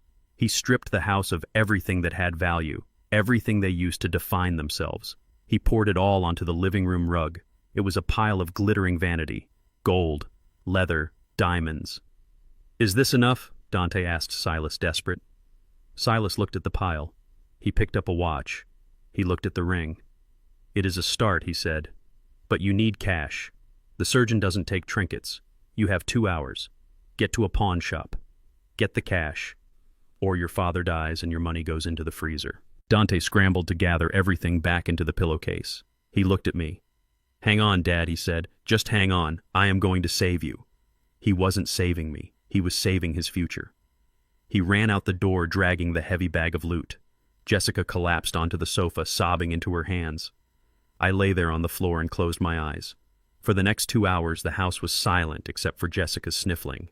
Silas sat in the chair reading a magazine, keeping up the charade. I thought about the jewelry Dante was selling. I thought about how much pride he had when he bought those things, how he flashed that watch at every family dinner, how Jessica made sure her ring caught the light in every photo. They were selling their identity. They were stripping themselves bare to keep a lie alive. Dante came back 2 hours later. He was sweating profusely. He looked like he had run a marathon. He was clutching a thick brown envelope. "I got it," he gasped, dropping to his knees beside me. "It wasn't easy. They lowballed me, Dad. They knew I was desperate. I only got 80,000. That is all they would give me. The ring alone was worth 50. He looked at Silas. "Is 80 enough? Please tell me it is enough." Silas looked at me. I gave a microscopic nod. "I can make it work," Silas said, taking the envelope. "I will call in a favor, but you owe me." Dante nodded vigorously. "Anything. Just save him." Silas helped me up. I leaned heavily on him, groaning with every step. "I am taking him now," Silas said. "Don't follow us. The clinic is private. I will bring him back when he is stable." Dante watched us go. He looked lighter. He thought he had won. He thought he had secured his fortune. He had just sold everything he owned to pay a man who wasn't a doctor for a surgery I didn't need to save an inheritance he would never get. We walked out to Silas's beat-up sedan. As soon as the car doors closed, I sat up straight. The wheezing stopped. The pain vanished. "You are a wicked man," Otis Silas said, laughing as he started the engine. "I learned from the best," I said, looking back at the house. We drove to the bank. Not the one Dante used. My bank. I deposited the $80,000 into the Betty Freeman Foundation account. Every penny Dante had just scraped together, every symbol of his vanity, was now going to help people who actually needed it. People who knew the value of $1 because they had never had one. It was the most expensive donation Dante had ever made, and he didn't even know it. I spent the night at Silas's house eating stew and watching television. I needed to give it time. I needed Dante and Jessica to stew in their empty house surrounded by the ghosts of the things they used to own. When I returned the next morning, I walked in with a bandage on my chest, a fake scar painted over my heart. I looked weak but alive. Dante was sitting at the kitchen table, staring at the empty spot on his wrist where his watch used to be. Jessica was staring at her bare ring finger, rubbing the skin where the diamond had sat. "I am alive, son," I whispered, walking into the room. Dante looked up. Relief washed over his face. Not love, relief. The money was safe. Thank God, he said. You had us worried, Dad. I sat down slowly. I know, I said. It was a close call. But the doctor said I am good for another 20 years. Jessica flinched. 20 years. She looked like she was going to be sick. I know you made sacrifices, I said, looking at their bare hands. I see the jewelry is gone. We did what we had to do, Dante said, trying to sound noble. Family comes first. I nodded. Yes, family comes first. I reached into my pocket. I pulled out a small velvet pouch. I wanted to thank you, I said. Dante's eyes lit up. He thought I had bought the jewelry back. He thought I had used my secret stash to replace what they sold. I opened the pouch. Inside was a single cheap plastic key. What is this? Dante asked, confused. It is the key to the shed, I said. I noticed the lawnmower needs oil. Since you don't have a watch anymore, you have plenty of time to fix it. The look on his face was worth more than $55 million. It was the look of a man who realized he had just bought a ticket to a show that had already ended. But the show wasn't over. Not yet. I had one more card to play. The ace of spades. I had the recording of Jessica and the lawyer. I had the evidence of her betrayal. Dante had sacrificed his vanity for me. Now I was going to show him that the woman he sacrificed it for was sharpening a knife for his back. It was time to divide and conquer. The money was gone. The jewelry was gone. Now it was time for the marriage to go. The adhesive tape on my chest pulled at my skin as I ripped the bandage off. It made a dry, tearing sound that seemed too loud in the quiet living room. Underneath the gauze, my skin was unbroken. There was no incision. There was no scar. There was just the gray hair of an old man and a heart that was beating steady and strong despite the poison that filled my house. Dante was sitting on the edge of the sofa, staring at the floor. He looked like a hollow shell of the man he used to be. He had sold his watches. He had sold his dignity. He had handed over $80,000 to a man he thought was a surgeon just to keep his inheritance alive. And now he was sitting there waiting for me to die or recover, not knowing which one would benefit him more. I stood up from the armchair. I stretched my arms above my head, cracking my back. I took a deep breath and let it out slowly. I feel good, I said, my voice booming in the silence. I feel like a new man. Dante looked up. His eyes were bloodshot and confused. He looked at my bare chest. He looked at the crumpled bandage on the floor. Dad, he stammered. The incision, the surgery.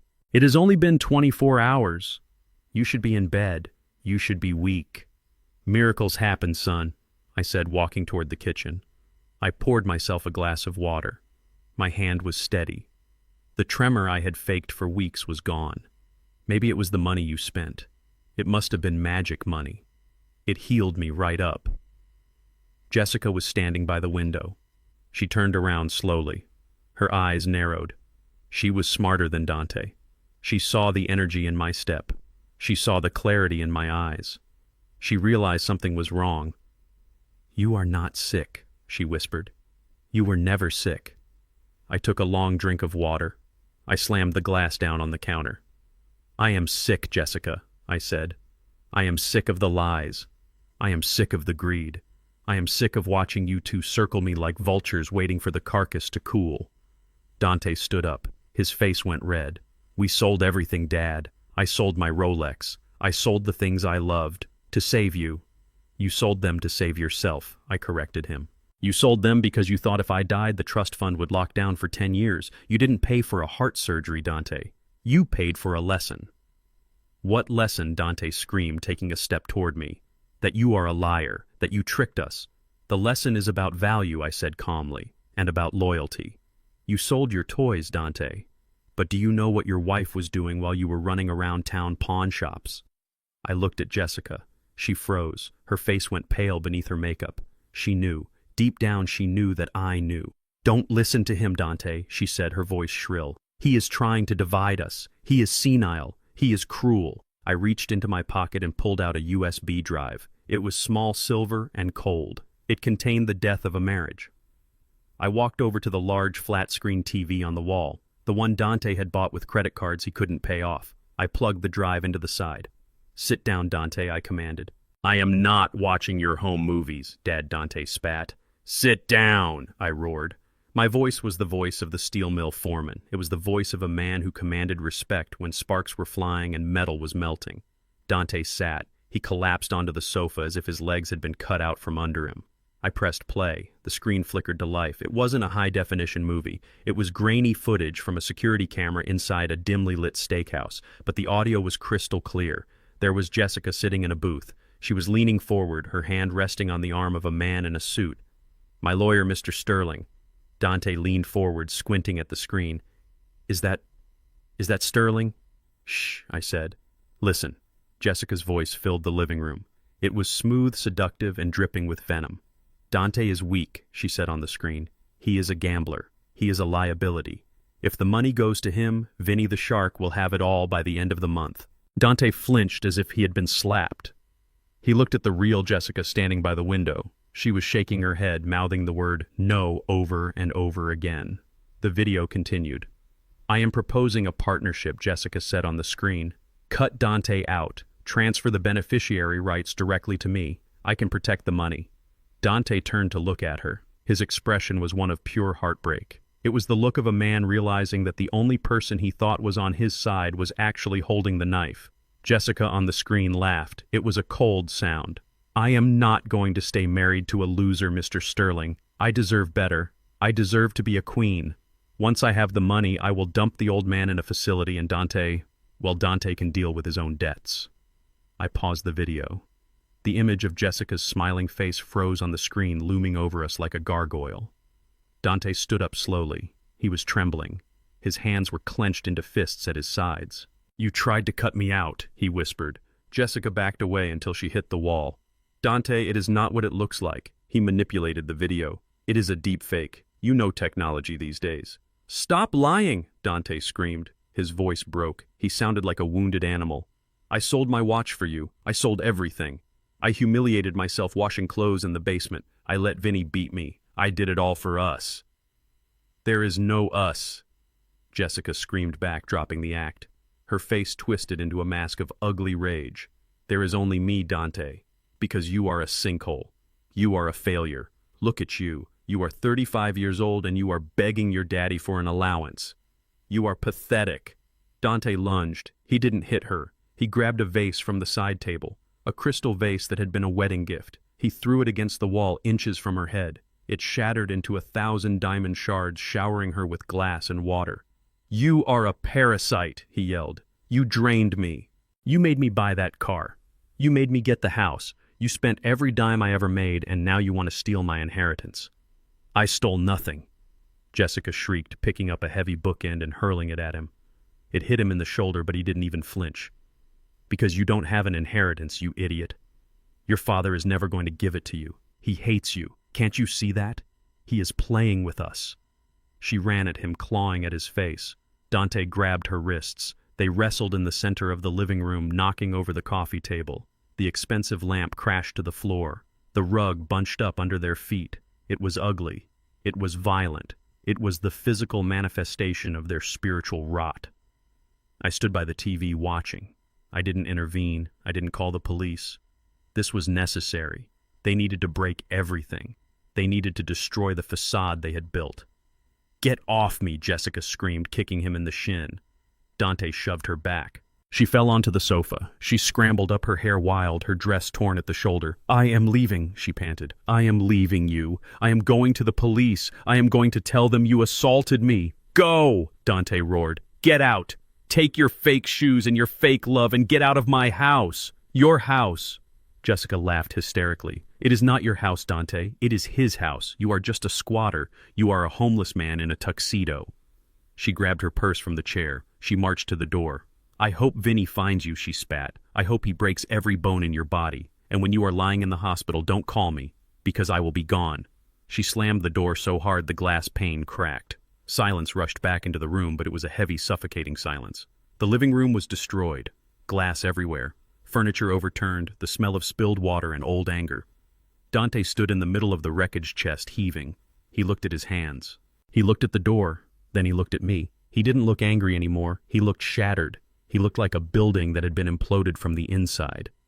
He dropped to his knees. He didn't care about the glass shards on the floor. He just collapsed. She was going to steal it, he whispered. She was going to take it all.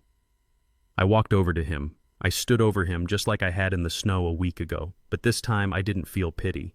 I felt a grim satisfaction. The tumor had been cut out. The surgery was messy, but the patient might survive. She didn't love you, son, I said quietly. She loved the reflection of herself in your money. And when the money ran out, the reflection disappeared.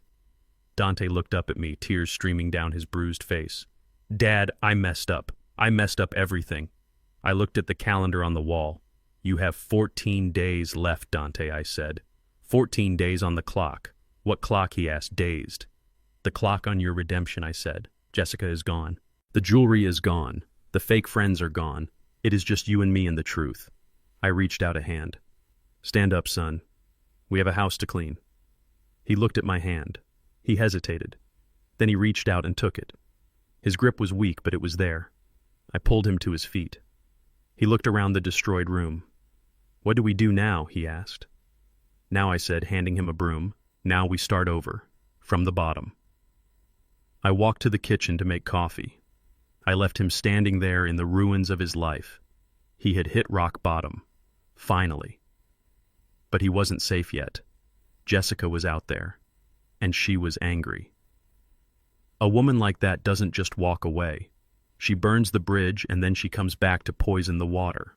And Mr. Sterling had told me something else about Jessica. Something I hadn't told Dante yet. She hadn't just tried to bribe the lawyer. She had forged checks. Real checks. From the company account she managed for Dante. The police were building a file. And when they came knocking, they wouldn't just be looking for her. They would be looking for her accomplice. Dante thought the fight was over. He didn't know he was about to become a suspect in a federal investigation. I sipped my coffee. The bitterness tasted like justice. Clean it up, Dante, I called out from the kitchen. Every shard. Because if he wanted to survive what was coming next, he needed to learn how to sweep up his own mess. The 30th day dawned with a sky the color of old slate gray and unforgiving. The house was silent, but it was the silence of a bomb squad waiting for the timer to hit 0. I sat in my armchair wearing my best Sunday suit, the one Betty had bought me for our 40th anniversary. It was a little loose now. The stress of the last month had carved a few pounds off my frame, but I felt stronger than I had in years. I felt like iron that had been tempered in the fire. Dante and Jessica were sitting on the ruined sofa. They looked like shipwreck survivors who had washed up on a hostile shore. Jessica had come back the night before, sneaking in through the back door like a stray cat. She had nowhere else to go. Her friends had abandoned her when the money dried up and her credit cards were useless. She was wearing dark sunglasses to hide the bruising around her eyes from their fight, but she couldn't hide the hunger in her posture. Dante sat on the other end of the couch, as far away from her as possible. His arm was in a sling from where he had slammed it against the wall. His lip was still swollen. He kept checking his phone, checking the time, counting the seconds. It was 9:55 in the morning. Mr. Sterling was due at 10. Dante looked at me. He tried to smile, but it came out as a grimace. We made it. Dad, he said, his voice raspy. Day 30. We did it. We are a family again. I didn't smile back. I just looked at him. You survived, son, I said. There is a difference. Jessica adjusted her sunglasses. We took care of you, Otis, she said, her voice thin and sharp. We fed you. We gave you a bed. We did everything the will required. We did our duty. Duty. That was the word she used. Not love, not kindness. Duty. Like cleaning a toilet or taking out the trash. The doorbell rang at exactly 10 o'clock. Mr. Sterling was never late. Dante jumped up so fast he stumbled. He rushed to the door, pulling it open with his good hand. Mr. Sterling, he breathed, almost bowing. Please come in. We have been expecting you. Sterling walked in carrying a black leather briefcase that looked heavy enough to contain the weight of the world. He was wearing a charcoal suit and a tie the color of blood. He didn't smile. He didn't shake Dante's hand. He walked past him and nodded to me. Good morning, Otis, Sterling said. Good morning, Archibald, I replied. Sterling placed the briefcase on the coffee table, pushing aside a stack of unpaid bills. He looked at Dante, then at Jessica. He looked at the broken lamp in the corner that they hadn't bothered to clean up. He looked at the stains on the rug. He sat down in the wingback chair opposite me. Dante and Jessica sat back down on the sofa, leaning forward like hungry dogs waiting for a bone. So Dante said, rubbing his hands together nervously, "It has been 30 days. Mom died a month ago today. We have fulfilled the requirements. Dad has been living here. We have provided food, shelter, everything." Sterling clicked the latches of the briefcase. The sound was loud in the quiet room. Click, click. He opened the lid. He pulled out a single document bound in blue paper. He put on his reading glasses, slowly, deliberately letting them sweat. "Mr. Freeman," Mrs. Freeman Sterling began, his voice dry and professional. "You are correct. The 30-day probationary period outlined in the living trust of Betty Freeman has concluded." Dante let out a breath he must have been holding for a week. Jessica gripped her knees so hard her knuckles turned white. "So we get access?" Dante asked. "The account's unlocked today, right?" "The creditors. They are waiting." Sterling held up a hand. "Let us review the terms," Sterling said. "Clause 7, subsection B." He began to read. "The assets of the Freeman estate totaling $55 million and including all real estate holdings shall be transferred to the primary beneficiary, Dante Freeman, upon the completion of a 30-day care period for the surviving spouse, Otis Freeman." "Yes," Dante interrupted. "We did that. He is right there. He is alive. He is fed. We washed his clothes. We cooked his food. Jessica cooked beans. We did it." Sterling looked over his glasses. He wasn't done reading. However, he continued, his voice dropping an octave, becoming heavier. "The clause contains a stipulation regarding the nature of said care." He turned the page. "The care provided must be unequivocal. It must be continuous. And most importantly, it must be born of sincerity and lacking in ulterior motive." The room went dead silent. You could hear the wind scratching against the window pane. Dante blinked. "What?" Sterling read it again, slower this time, enunciating every syllable. "Born of sincerity and lacking an ulterior motive. That means, Mr. Freeman, that the care you provided could not be a transaction. It could not be a means to an end. It had to be the act of a loving son caring for his grieving father." Jessica stood up. "That is subjective," she snapped. "That is legal mumbo-jumbo. Who is to say it wasn't sincere? We are here, aren't we? We suffered through this month." "Suffered," I said quietly. They both looked at me. "You suffered," I repeated. "Is that what you call living with your father?" "Suffering." Jessica realized her mistake, but she doubled down. "It was hard, Otis. You made it hard. You made us wash clothes by hand. You made us eat garbage. But we did it. We earned that money." Sterling closed the folder. "Earned," he said. "That is an interesting choice of word. You earn a wage. You earn a salary. You do not earn an inheritance. An inheritance is a gift, and a gift requires gratitude." Dante stood up now, his face flushing red. "This is a trick. This is some kind of trap. You can't prove we weren't sincere. I love my dad. I brought him home from the shelter. You brought me home because Vinny the shark painted your car red," I said. Dante froze. "You brought me home because you needed a thumbprint to open a bank account," I continued. "That isn't love, Dante. That is kidnapping with better catering." "I don't care about the wording," Jessica shouted, pointing a shaking finger at Sterling. "We fulfilled the contract. We kept him alive. Give us the check." Sterling sighed. He looked tired.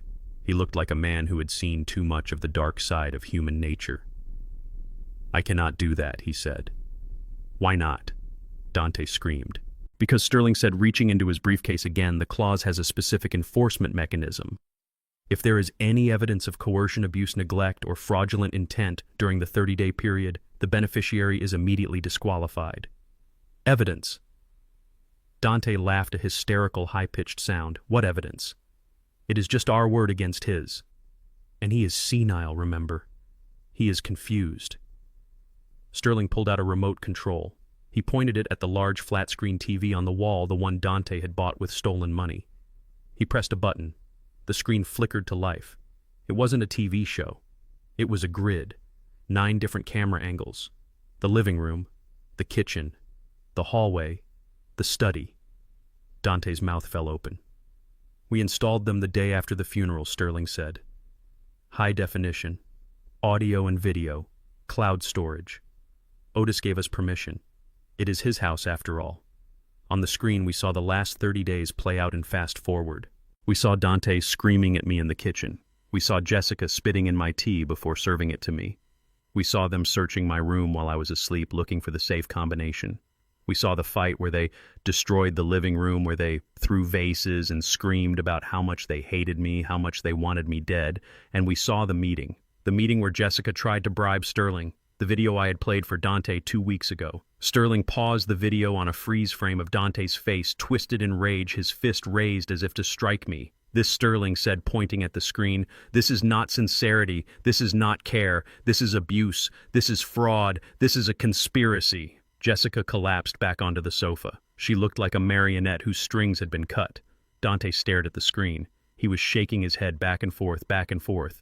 No, he whispered. No, that is private. You can't use that. It is evidence, Sterling said. And it is admissible. He stood up. He smoothed his tie. Dante Freeman, Jessica Freeman.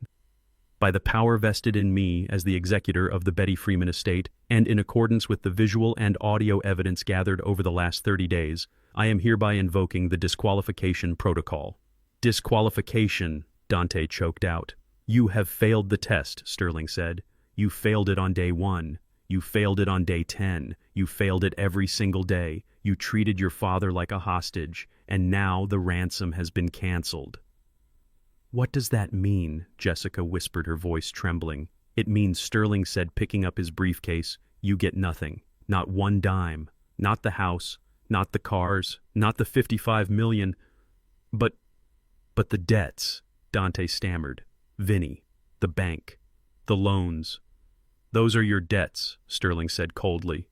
They belong to you, just like your choices. Otis, please.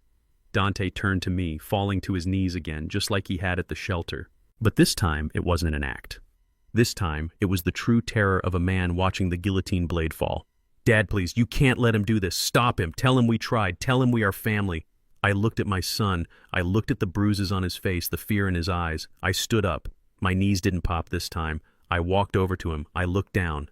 I am family, Dante, I said. You are just a man who shares my last name. I reached into my pocket and pulled out the notebook.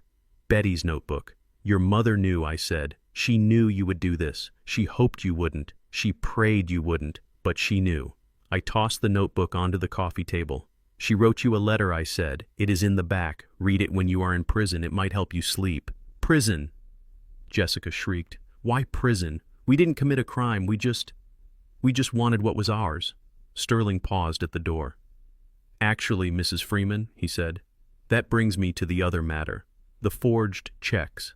The identity theft, the attempted bribery of a legal official, and the conspiracy to commit medical fraud with Dr. Thorne.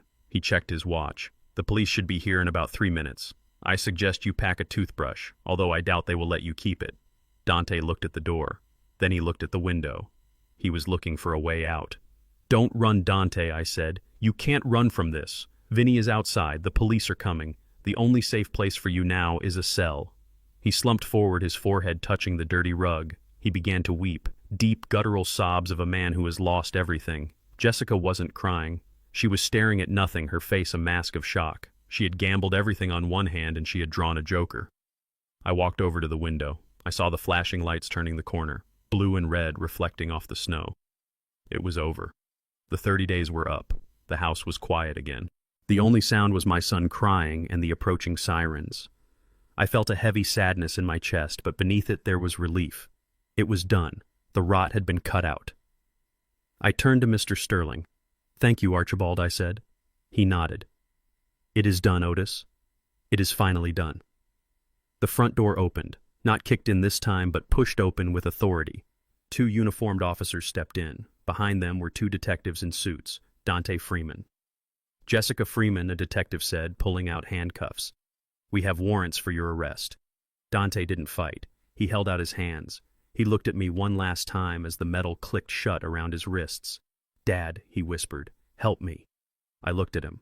I looked at the man who had thrown me into the snow. I am helping you, son, I said softly. I am teaching you the only lesson you ever refused to learn. Consequences. They led them away. I watched them go. I watched them get put into the back of the police car. I was alone in the big empty house. Just me and Beast, and $55 million that I didn't want. I looked around at the luxury, the crystal, the velvet. It all looked like dust to me now. I knew what I had to do. This house was poisoned. The money was a burden. I needed to clean the slate. I needed to build something new from the ashes. And I knew exactly where to start. Who says it was not sincere? Dante screamed, his voice cracking like a dry branch under a heavy boot. He jumped up from the sofa, ignoring the pain in his broken ribs. His face twisted into a mask of desperate entitlement. We fed him. We gave him a bed in his own house. We tolerated that beast of a dog. We did everything the paper said. You cannot prove what was in our hearts. You cannot prove we did not care. He looked around the room, his eyes wild, seeking validation from the empty corners. It is just his word against ours, he shouted, pointing a shaking finger at me. He is a bitter old man. He is lying. We loved him. We took care of him. Care. Where is the proof, Sterling? Show me the proof or give me the check. Mr. Sterling did not answer. He just looked at me. He closed his briefcase with a soft click and sat back in the wingback chair, steepling his fingers. He nodded to me, a small, almost imperceptible movement. It was time. I reached into the pocket of my jacket. My fingers brushed against the cool plastic of the remote control. It was a universal remote one that controlled the entire smart system Dante had installed to show off to his friends. He never knew that I had the master access code. He never knew that the cameras he installed to watch his expensive toys were now watching him. I proof it, I said quietly. Dante froze. He looked at the remote in my hand. What are you doing? He whispered. I pointed the remote at the 60-inch television mounted above the fireplace. The screen was black, a dark mirror reflecting the ruin of the room. You want to talk about sincerity, son? I asked, my voice steady. You want to talk about what was in your heart? Let us take a look. I pressed the power button. The screen flickered to life. It was not the cable news or a football game. It was a grid of 9 different camera feeds, black and white, sharp and clear. The living room, the kitchen, the hallway, the master bedroom. The timestamp in the corner read 14 days ago. Dante took a step back. Jessica let out a small gasp, covering her mouth with her hand. I navigated the menu. I selected a clip labeled Kitchen Camera 3. I pressed play. On the screen, Jessica was standing at the stove.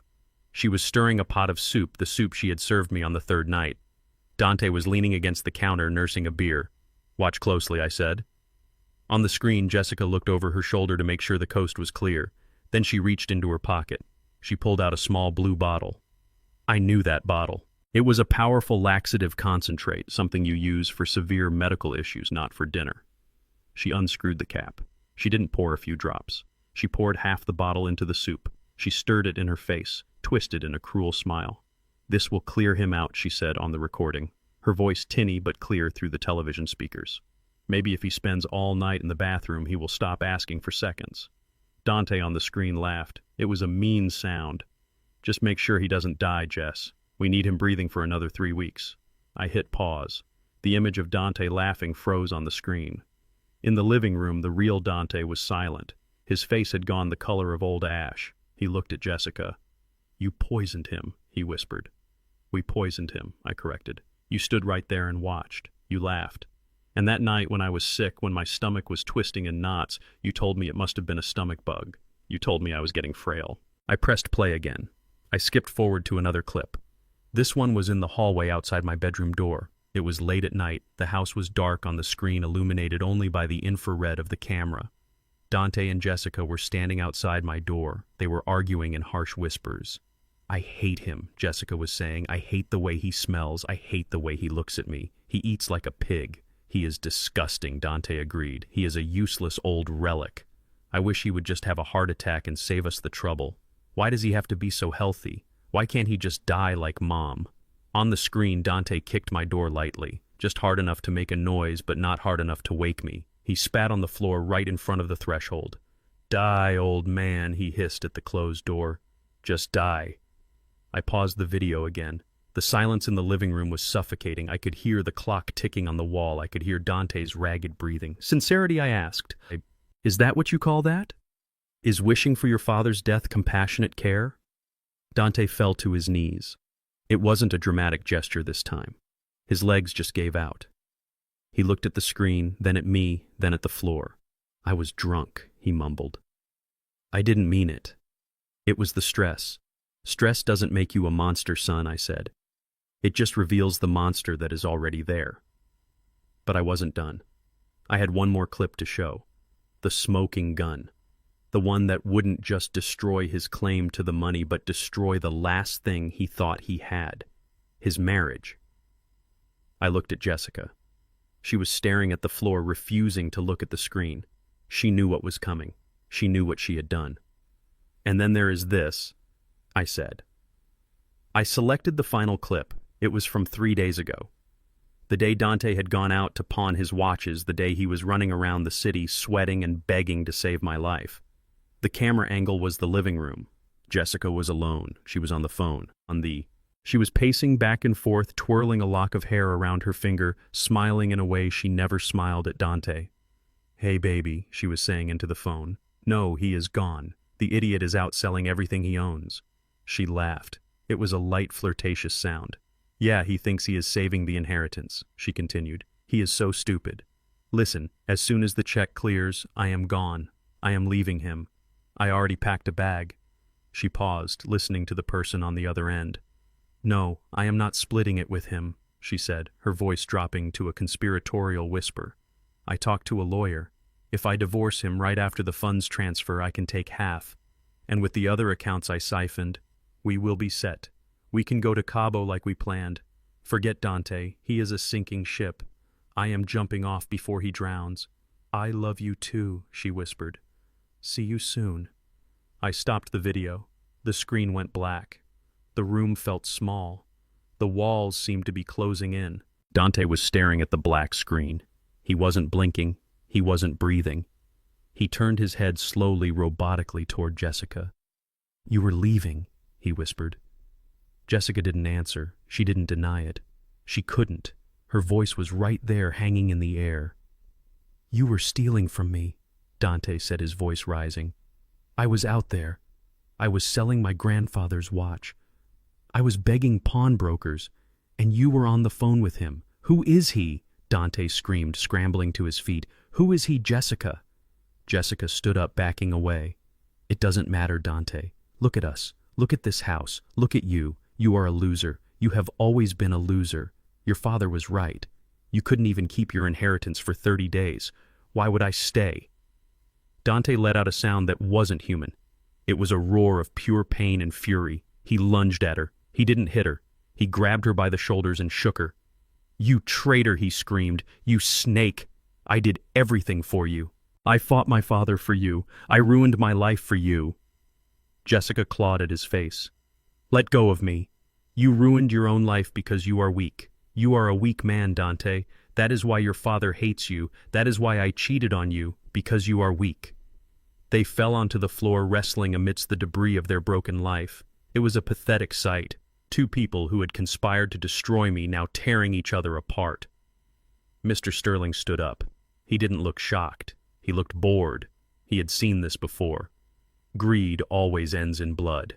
Otis Sterling said, his voice cutting through the noise of the fight. I have seen enough. The evidence is conclusive. The terms of the trust have been violated on multiple counts. Abuse, malice, fraud, and a complete lack of moral character. He snapped his briefcase shut. I am officially dissolving the probationary trust, he announced. Dante Freeman is disinherited, effective immediately. Dante stopped fighting. He pushed Jessica away and looked up at Sterling, his face scratched and bleeding. No, he gasped. No, you can't. I just did, Sterling said. Dante looked at me. He crawled toward me on his hands and knees, dragging himself across the rug. Dad, he pleaded. Dad, please, don't let him do this. She tricked me. It was her. She made me do it. She poisoned my mind. I am your son. I am your blood. I looked down at him. I saw the boy I used to carry. I saw the teenager I taught to drive. But I also saw the man who spit on my door. I saw the man who wished me dead. I am your father, Dante. I said, my voice heavy with a sadness that felt like a stone in my chest. And because I am your father, I cannot let you have this money. It would kill you. It has already killed the good part of you. If I give you $55 million now, you will drink it or gamble it or let another Jessica steal it. I leaned down close to his face. You are broke, son, I whispered. You are homeless. You are alone. And for the first time in your life, you are going to have to be a man. I stood up and turned my back on him. Mr. Sterling, I said, show them the door. But the door wasn't the only thing opening. Outside, I heard the wail of sirens. The police were here, and they weren't here for a noise complaint. The smoking gun on the TV screen was just the beginning. The real judgment was about to walk through the front door wearing a badge. The silence in the room following Mr. Sterling's declaration was heavier than any slab of steel I had ever moved in the mill. It was the silence of a guillotine blade hanging at the very top of its arc just before the drop. Dante and Jessica were still on the floor panting from their brawl, but they had stopped fighting. They were looking at Sterling like he was a god who had just announced the end of the world. Sterling adjusted his glasses. He did not look at them with pity. He looked at them with the cold detachment of a man who deals in facts and contracts. He opened the blue folder again. He pulled out a single sheet of paper that looked official, stamped with the seal of the state. To be perfectly clear, Sterling said, his voice filling the cavernous room, the $55 million trust was never yours, Dante. It was a conditional gift, a test, and you have failed that test in every conceivable way. Therefore, in accordance with the wishes of the late Betty Freeman and the stipulations of the character clause, the entirety of the estate is hereby transferred to the secondary beneficiary. Dante scrambled up from the floor. He looked wild. His hair was sticking up. His shirt was torn from the fight. His face was smeared with blood and tears. Who, he screamed. Who is the beneficiary? Who gets my money? Is it you, Dad? Did you steal it back? I stayed silent. I let Sterling answer. The money, Sterling said, reading from the document, does not go to Otis. Otis has his own pension, he has his own dignity. The money, all $55 million, is being transferred immediately to the Betty Freeman Foundation. Dante blinked. The what? The Betty Freeman Foundation. Sterling repeated. It is a charitable trust established by your mother 5 years ago. Its mission is to provide housing and legal support for the elderly who have been abandoned or abused by their families. I watched the realization hit Dante. It hit him like a physical blow. He staggered back until his legs hit the coffee table and he sat down hard. A charity, he whispered. You gave my inheritance to a charity. Jessica let out a shriek. It was a sound of pure madness. A charity, she yelled, clawing at her own hair. You gave $55 million to a bunch of old people. Are you insane? That is our money. We earned it. We suffered for it. You suffered nothing, Sterling snapped, losing his professional cool for the first time. You lived in luxury you didn't pay for. You drove cars you didn't buy. And when the bill came due, you tried to sell your own father to pay it. Sterling turned a page in the file. And that brings us to the house, he said. Dante looked up. His eyes were desperate, pleading. At least we have the house right. Mom wouldn't throw me out. This is my childhood home. I have rights, squatter's rights, something. Sterling shook his head slowly. The house is an asset of the estate, Dante. It was purchased by Otis and Betty Freeman. It is titled to the trust. Since the trust has now dissolved in favor of the foundation, the house is now the property of the Betty Freeman Foundation. He looked at his watch. In fact, the board of directors has already earmarked this property. It is going to be converted into a transition center for seniors who have lost their homes due to financial exploitation. I almost smiled. Betty would have loved that. The house where her son tried to destroy her husband was going to become a sanctuary for people just like me. It was poetic. It was perfect.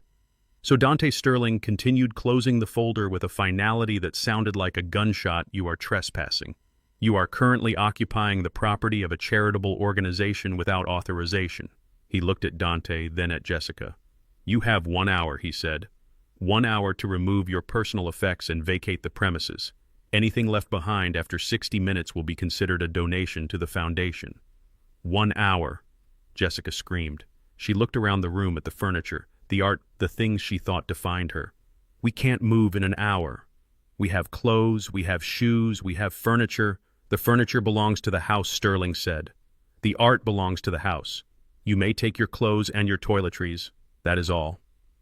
Dante looked at me. He looked at the man he had thrown into the snow with nothing but a suitcase.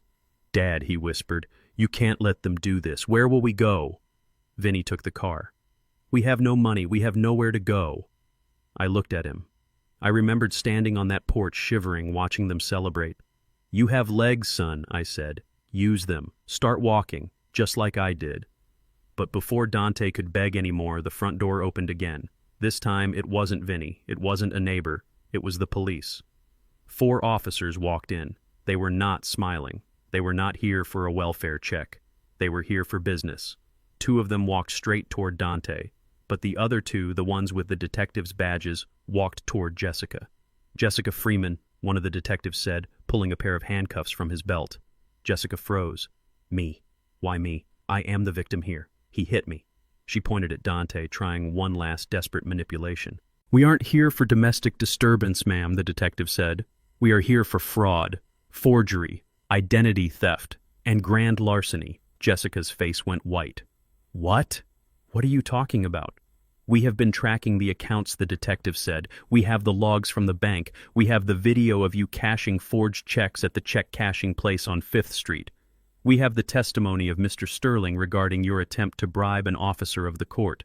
And we have the digital trail of you opening credit cards in Otis Freeman's name." Jessica looked at Sterling. "You told them." "I am an officer of the court," Mrs. Freeman, Sterling said coldly. "When you tried to bribe me, you committed a felony. I recorded it. I sent it to the district attorney." The detective grabbed Jessica's wrist. She tried to pull away, but he spun her around and slammed her against the wall. The click of the handcuffs was the loudest sound in the world. "You have the right to remain silent," the detective recited. Jessica started screaming. Not words, just sounds. Animal sounds of panic. "No, no, no, Dante, help me, do something, you coward, help me." Dante just stood there. He was paralyzed. He watched his wife, the woman who had convinced him to destroy his family, get dragged out of his living room in cuffs. He watched her kicking and screaming her expensive dress, riding up her makeup, smearing with tears and snot. She looked at me as they dragged her past my chair. "Otis," she begged. "Otis, please. Tell them it was a mistake. Tell them I had permission. I will do anything. I will sign anything. Please don't let me go to jail. I can't go to jail."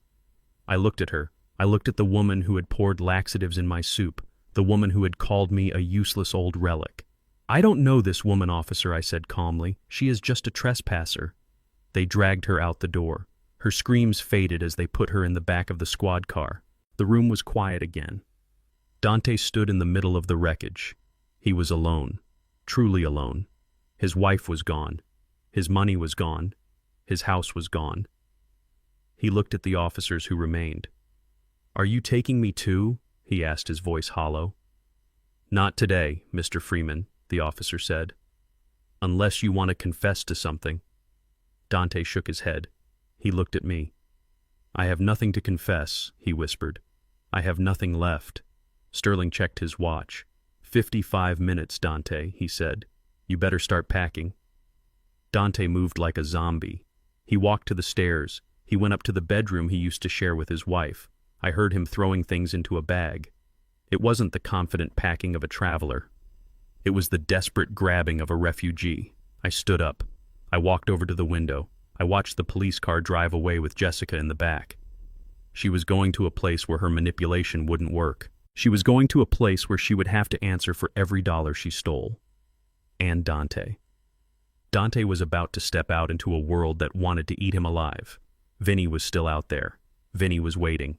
Vinny didn't care about arrests or charities. Vinny cared about his $400,000. Dante came back down 10 minutes later. He had a gym bag over his shoulder. He was wearing a winter coat over his torn suit. He looked at the room one last time. He looked at the fireplace where he had planned to hang his portrait. He looked at the spot where he had toasted to his legacy. It was all dust now. He looked at me. "Dad," he said. I turned to face him. "I don't have anywhere to go," he said. "I know," I said. "I don't have any money." He said, "I know," I said. "They're going to kill me, Dad. Vinny. He is going to kill me." I looked at him. I saw the fear. It was real this time. It wasn't an act. I didn't offer him a room. I didn't offer him a loan. I reached into my pocket. I pulled out the envelope Mr. Sterling had given me weeks ago, the one with the emergency cash. I hadn't spent it. I had saved it for this moment. I walked over to him. Dante flinched as I approached. He thought I was going to hit him. I didn't. I held out the envelope. "There is $100 in there," I said, "and a bus ticket, one way." Dante took the envelope. He looked inside. He looked at the ticket. "Where does it go?" he asked. "It goes to Detroit," I said. "Detroit," he whispered. "Why Detroit?" "Because that is where I started," I said. "That is where I got off the bus 50 years ago with nothing but the clothes on my back and a willingness to work. There are mills there, Dante. There are factories. They are always hiring men who are willing to sweat." "You want me to work in a factory?" he asked, his voice trembling. "I want you to become a man," I said. "And men work. Men pay their debts. Vinny won't look for you in a steel mill in Detroit. He looks for guys in suits in high rises. If you want to live, you disappear. You go there, you change your name, you put on a pair of work boots, and you learn what a dollar actually weighs." Dante looked at the ticket. He looked at the door. He realized it was his only chance. It was a lifeline. It wasn't the lifeline he wanted, but it was the one he needed. He gripped the envelope. He didn't say thank you. He couldn't. His pride was too broken. He just nodded. A small, jerky motion. He turned and walked to the door. He opened it. The cold air rushed in again, just like the night of the funeral. He stepped out onto the porch. He hesitated for a second, looking back at the warmth, looking back at me. Then he stepped down into the snow and started walking toward the street. He didn't look like a millionaire anymore. He looked like a man running for his life. I watched him go until he turned the corner and vanished into the gray city. Mr. Sterling walked up beside me. "You saved his life, Otis," he said quietly. "I gave him a chance." "Archibald," I corrected. "Whether he saves his life or not is up to him." Sterling closed his briefcase. "The charity will be set up by tomorrow," he said. "We will start moving the furniture out on Wednesday." "Good," I said. "Burn the furniture. I don't want it. Buy new stuff. Good stuff. For the people who need it." "What about you?" Otis Sterling asked. "Where will you go? You have $55 million in a charitable trust, but you are effectively homeless again." I smiled. I looked around the empty house. "I am not homeless," I said. "I just don't live here anymore." I walked over to the table and picked up my hat. "I bought a truck," I said. "An old Ford and a camper. I always wanted to see the Grand Canyon, Archibald. Betty and I always talked about it." Sterling smiled. "A road trip, a new life," I said. I walked out of the house. I didn't look back. I left the door unlocked. There was nothing in there worth stealing anymore. The real treasure was gone. I walked down the driveway to where my new old truck was parked.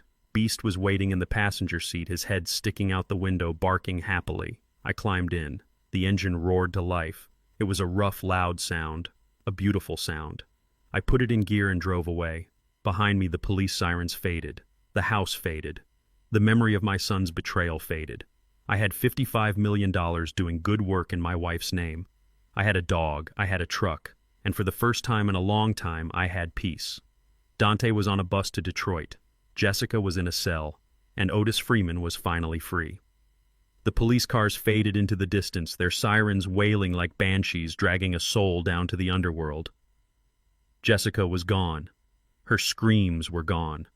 The house was suddenly quiet, but it was a heavy, suffocating silence, the kind that fills a room after a bomb goes off but before the dust settles. Dante stood in the center of the living room, staring at the empty doorway where his wife had been dragged out in handcuffs. He looked like a man who had woken up from a dream only to find himself falling from a skyscraper. His tuxedo was torn at the shoulder from the fight. His face was swollen purple and yellow from Vinny's lesson earlier that morning. He was shaking violently, not from the cold that was seeping in through the broken doorframe, but from a terror that went down to his marrow. Mr. Sterling stood by the fireplace, snapping the locks on his briefcase shut. The sound was loud and final, like a judge banging a gavel. He looked at Dante, then at me, and gave a small nod. He knew his part was done. The law had spoken. Now it was time for the Father to speak. Dante turned his head slowly to look at me. His eyes were wide and rimmed with red. He looked at the luxury furniture he couldn't keep. He looked at the empty spot on the wall where he had planned to hang a portrait of himself. Then he looked at the window. He knew who was out there. Vinny. The shark didn't care about arrests. Vinny didn't care about charity foundations. Vinny cared about his $400,000, and the clock was ticking. Dante took a step toward me, then his legs gave out. He didn't fall gracefully. He collapsed. He hit the floor hard, his knees cracking against the hardwood. He crawled the last few feet until he was right in front of my chair. He reached out and grabbed the hem of my trousers, burying his face in the fabric. "Dad," he sobbed. His voice was muffled, wet with tears and snot. "Dad, you have to help me. They are going to kill me. Vinny is going to kill me." I looked down at the top of his head. I saw the thinning hair, the expensive haircut that couldn't hide the shape of his skull. I remembered washing that head when he was a baby, careful not to get soap in his eyes. I remembered the smell of him then, clean and innocent. Now he smelled of sweat and fear and expensive cologne that had turned sour. "Please, Dad," he begged, clutching my leg tighter. "I know I messed up. I know I was wrong, but this is my life. They said they would cut me up. They said they would put me in the river. You have $55 million. You can pay them. It is nothing to you. Just write a check. Save me. Please save me." I sat there unmoving. I didn't pull my leg away, but I didn't reach down to touch him either. I felt a strange sensation in my chest. It wasn't anger anymore. The anger had burned itself out, leaving behind a pile of cold gray ash. It wasn't hate either. I could never hate my own son no matter what he did. It was pity. It was a deep, hollow pity for a man who had been given everything and had turned it into nothing. A man who had reached the age of 35 without ever learning how to be a man. I looked at Mr. Sterling. The lawyer was watching us, his face impassive but his eyes sad. He knew what had to be done. "Dante," I said, my voice soft but firm in the empty room. "Look at me." Dante lifted his head. His face was a mess. Tears streamed down his cheeks, mixing with the dried blood from his lip. He looked pathetic. He looked like a child who had broken a vase and was terrified of the belt. "I cannot pay your debt, son," I said.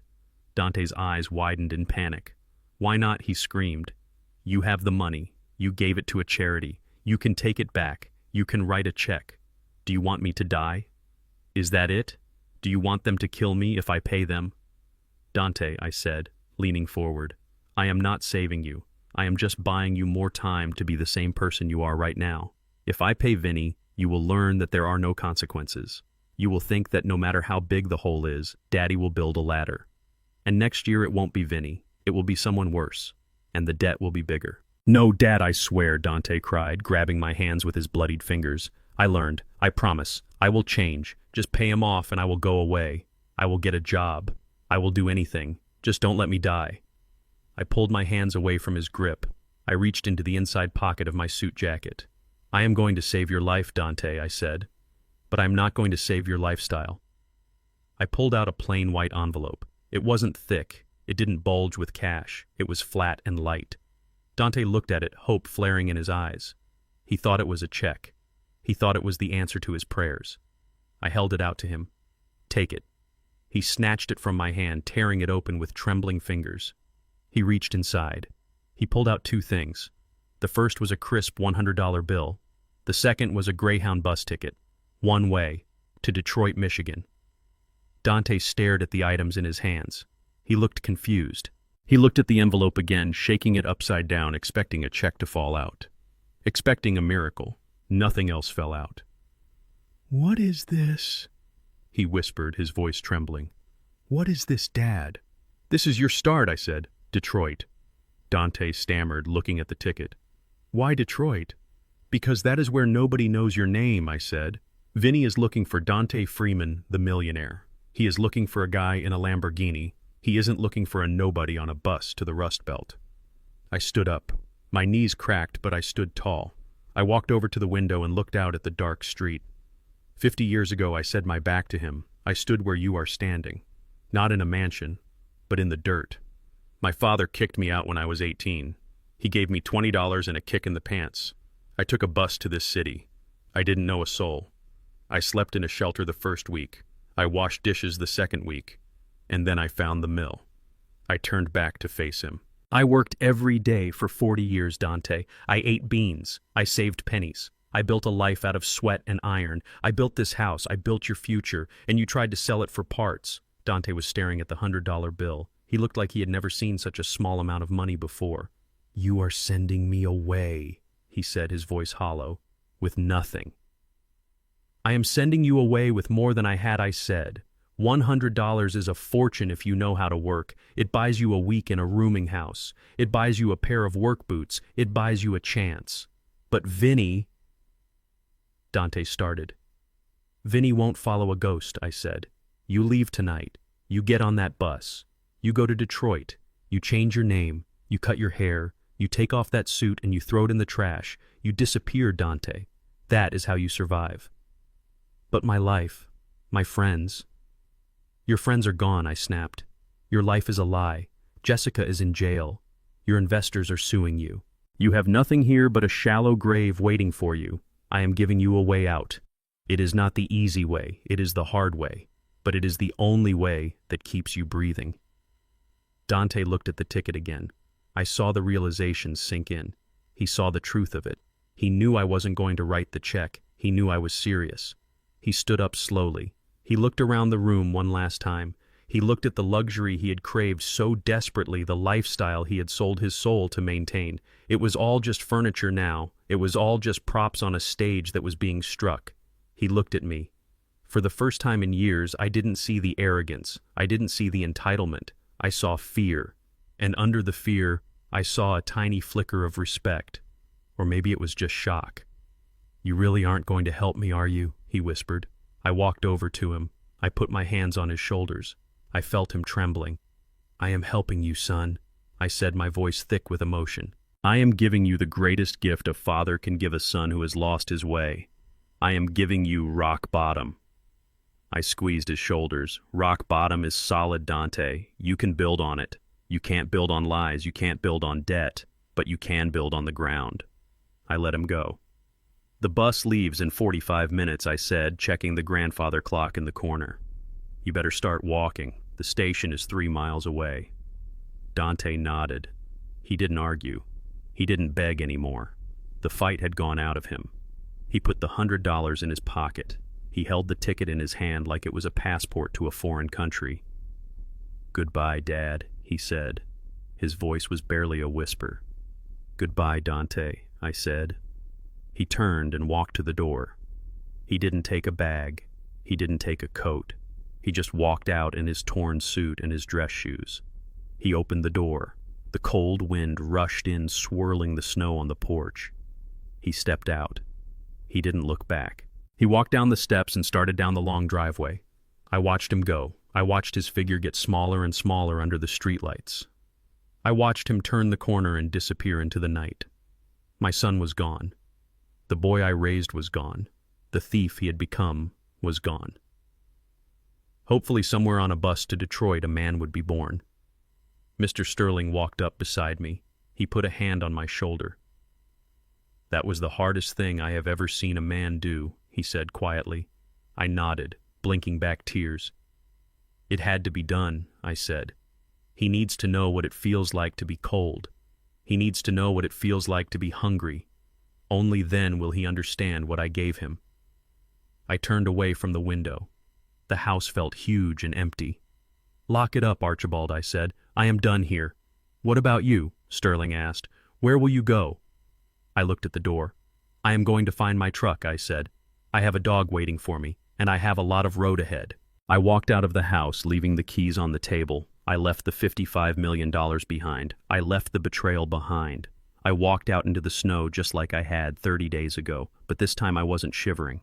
I was warm. I had saved my dignity. I had saved my legacy, and maybe, just maybe, I had saved my son. But that was his story to write now. Mine was just beginning. The sale of the house happened fast. I did not want to haggle, and I did not want to wait. I sold it to the first developer who offered cash. He wanted to tear it down and build condos. Good. Let him. I wanted the walls where my son plotted my death to be turned into rubble. I wanted the floorboards where Jessica walked in her stolen shoes to be splintered. I took the check for the house and I added it to the $55 million already sitting in the Betty Freeman Foundation account. Mr. Sterling thought I was crazy. He told me I should keep the house. He told me I should live out my days in luxury. But Sterling is a lawyer. He understands the law, but he does not understand ghosts. That house was full of them now. The ghost of the boy Dante used to be. the ghost of the family we tried to build. I could not sleep there another night without hearing the echoes of their greed bouncing off the ceiling. So I signed the papers. I handed over the keys for the second time in a month. But this time I was not being kicked out. I was walking out.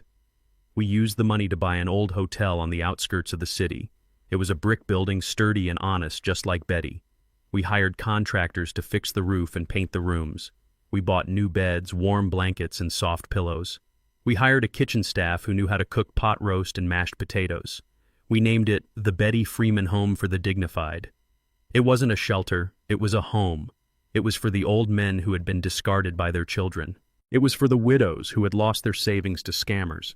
It was for people like me who had worked hard all their lives only to find themselves standing in the snow with nothing. I spent a few weeks overseeing the construction, making sure the wheelchair ramps were solid, making sure the heating system could handle a Pittsburgh winter. I ate lunch with the workers. I swept the floors. I felt useful again, but I knew I couldn't stay. I wasn't ready to settle down. The road was calling me. On the morning I left, I packed the camper attached to my old Ford pickup. I packed my fishing rods. I packed a cooler full of sandwiches. I packed Betty's picture on the dashboard where she could see the road ahead. Beast jumped into the passenger seat. He looked at me with his tongue lolling out, ready for adventure. He didn't care about money. He didn't care about houses. He just wanted to be with me.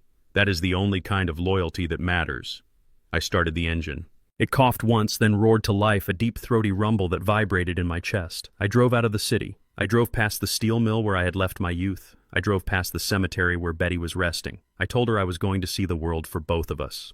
As I merged onto the highway heading west toward the setting sun, I saw flashing lights in my rearview mirror. A police cruiser was pulled over on the shoulder a few hundred yards back. I slowed down out of habit, checking my speedometer, but they weren't coming for me. I looked closer as I passed. There was a man standing by the side of the highway, handcuffed, leaning against the hood of the cruiser. He was wearing a torn suit and dress shoes that were ruined by the mud. He looked defeated. He looked small. It was Dante. He hadn't made it to the bus station. Or maybe he had tried to use a credit card to buy a meal and the system had flagged him.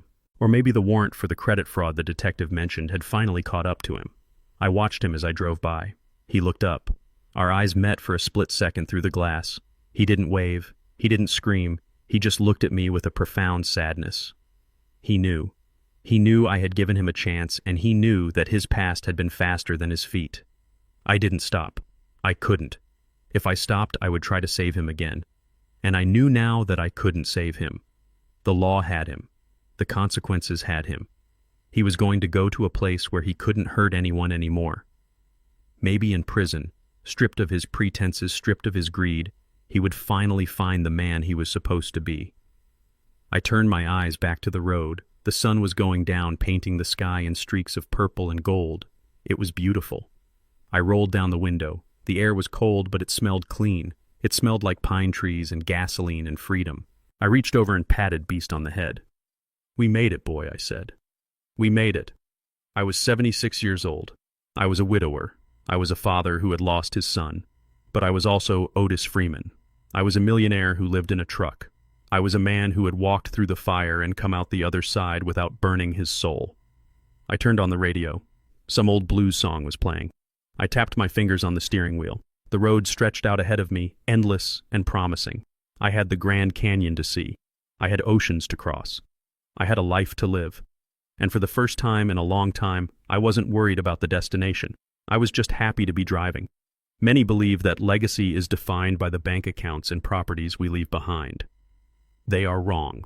True legacy is the character we build and the dignity we maintain when the world tries to strip us bare. I learned that you cannot buy love with inheritance, nor can you teach gratitude to those who feast on greed. Sometimes the greatest gift a father can give a prodigal son is not a bailout but the cold, hard ground of rock bottom. Only there, with nothing left to lose, can a man finally learn how to stand. If you enjoyed this story, hit that like button and subscribe to the channel for more stories of justice and redemption. And tell me in the comments, what is the one thing you would never forgive family for doing? I read every single one. Until next time, keep your head up and your eyes open. You never know who is watching.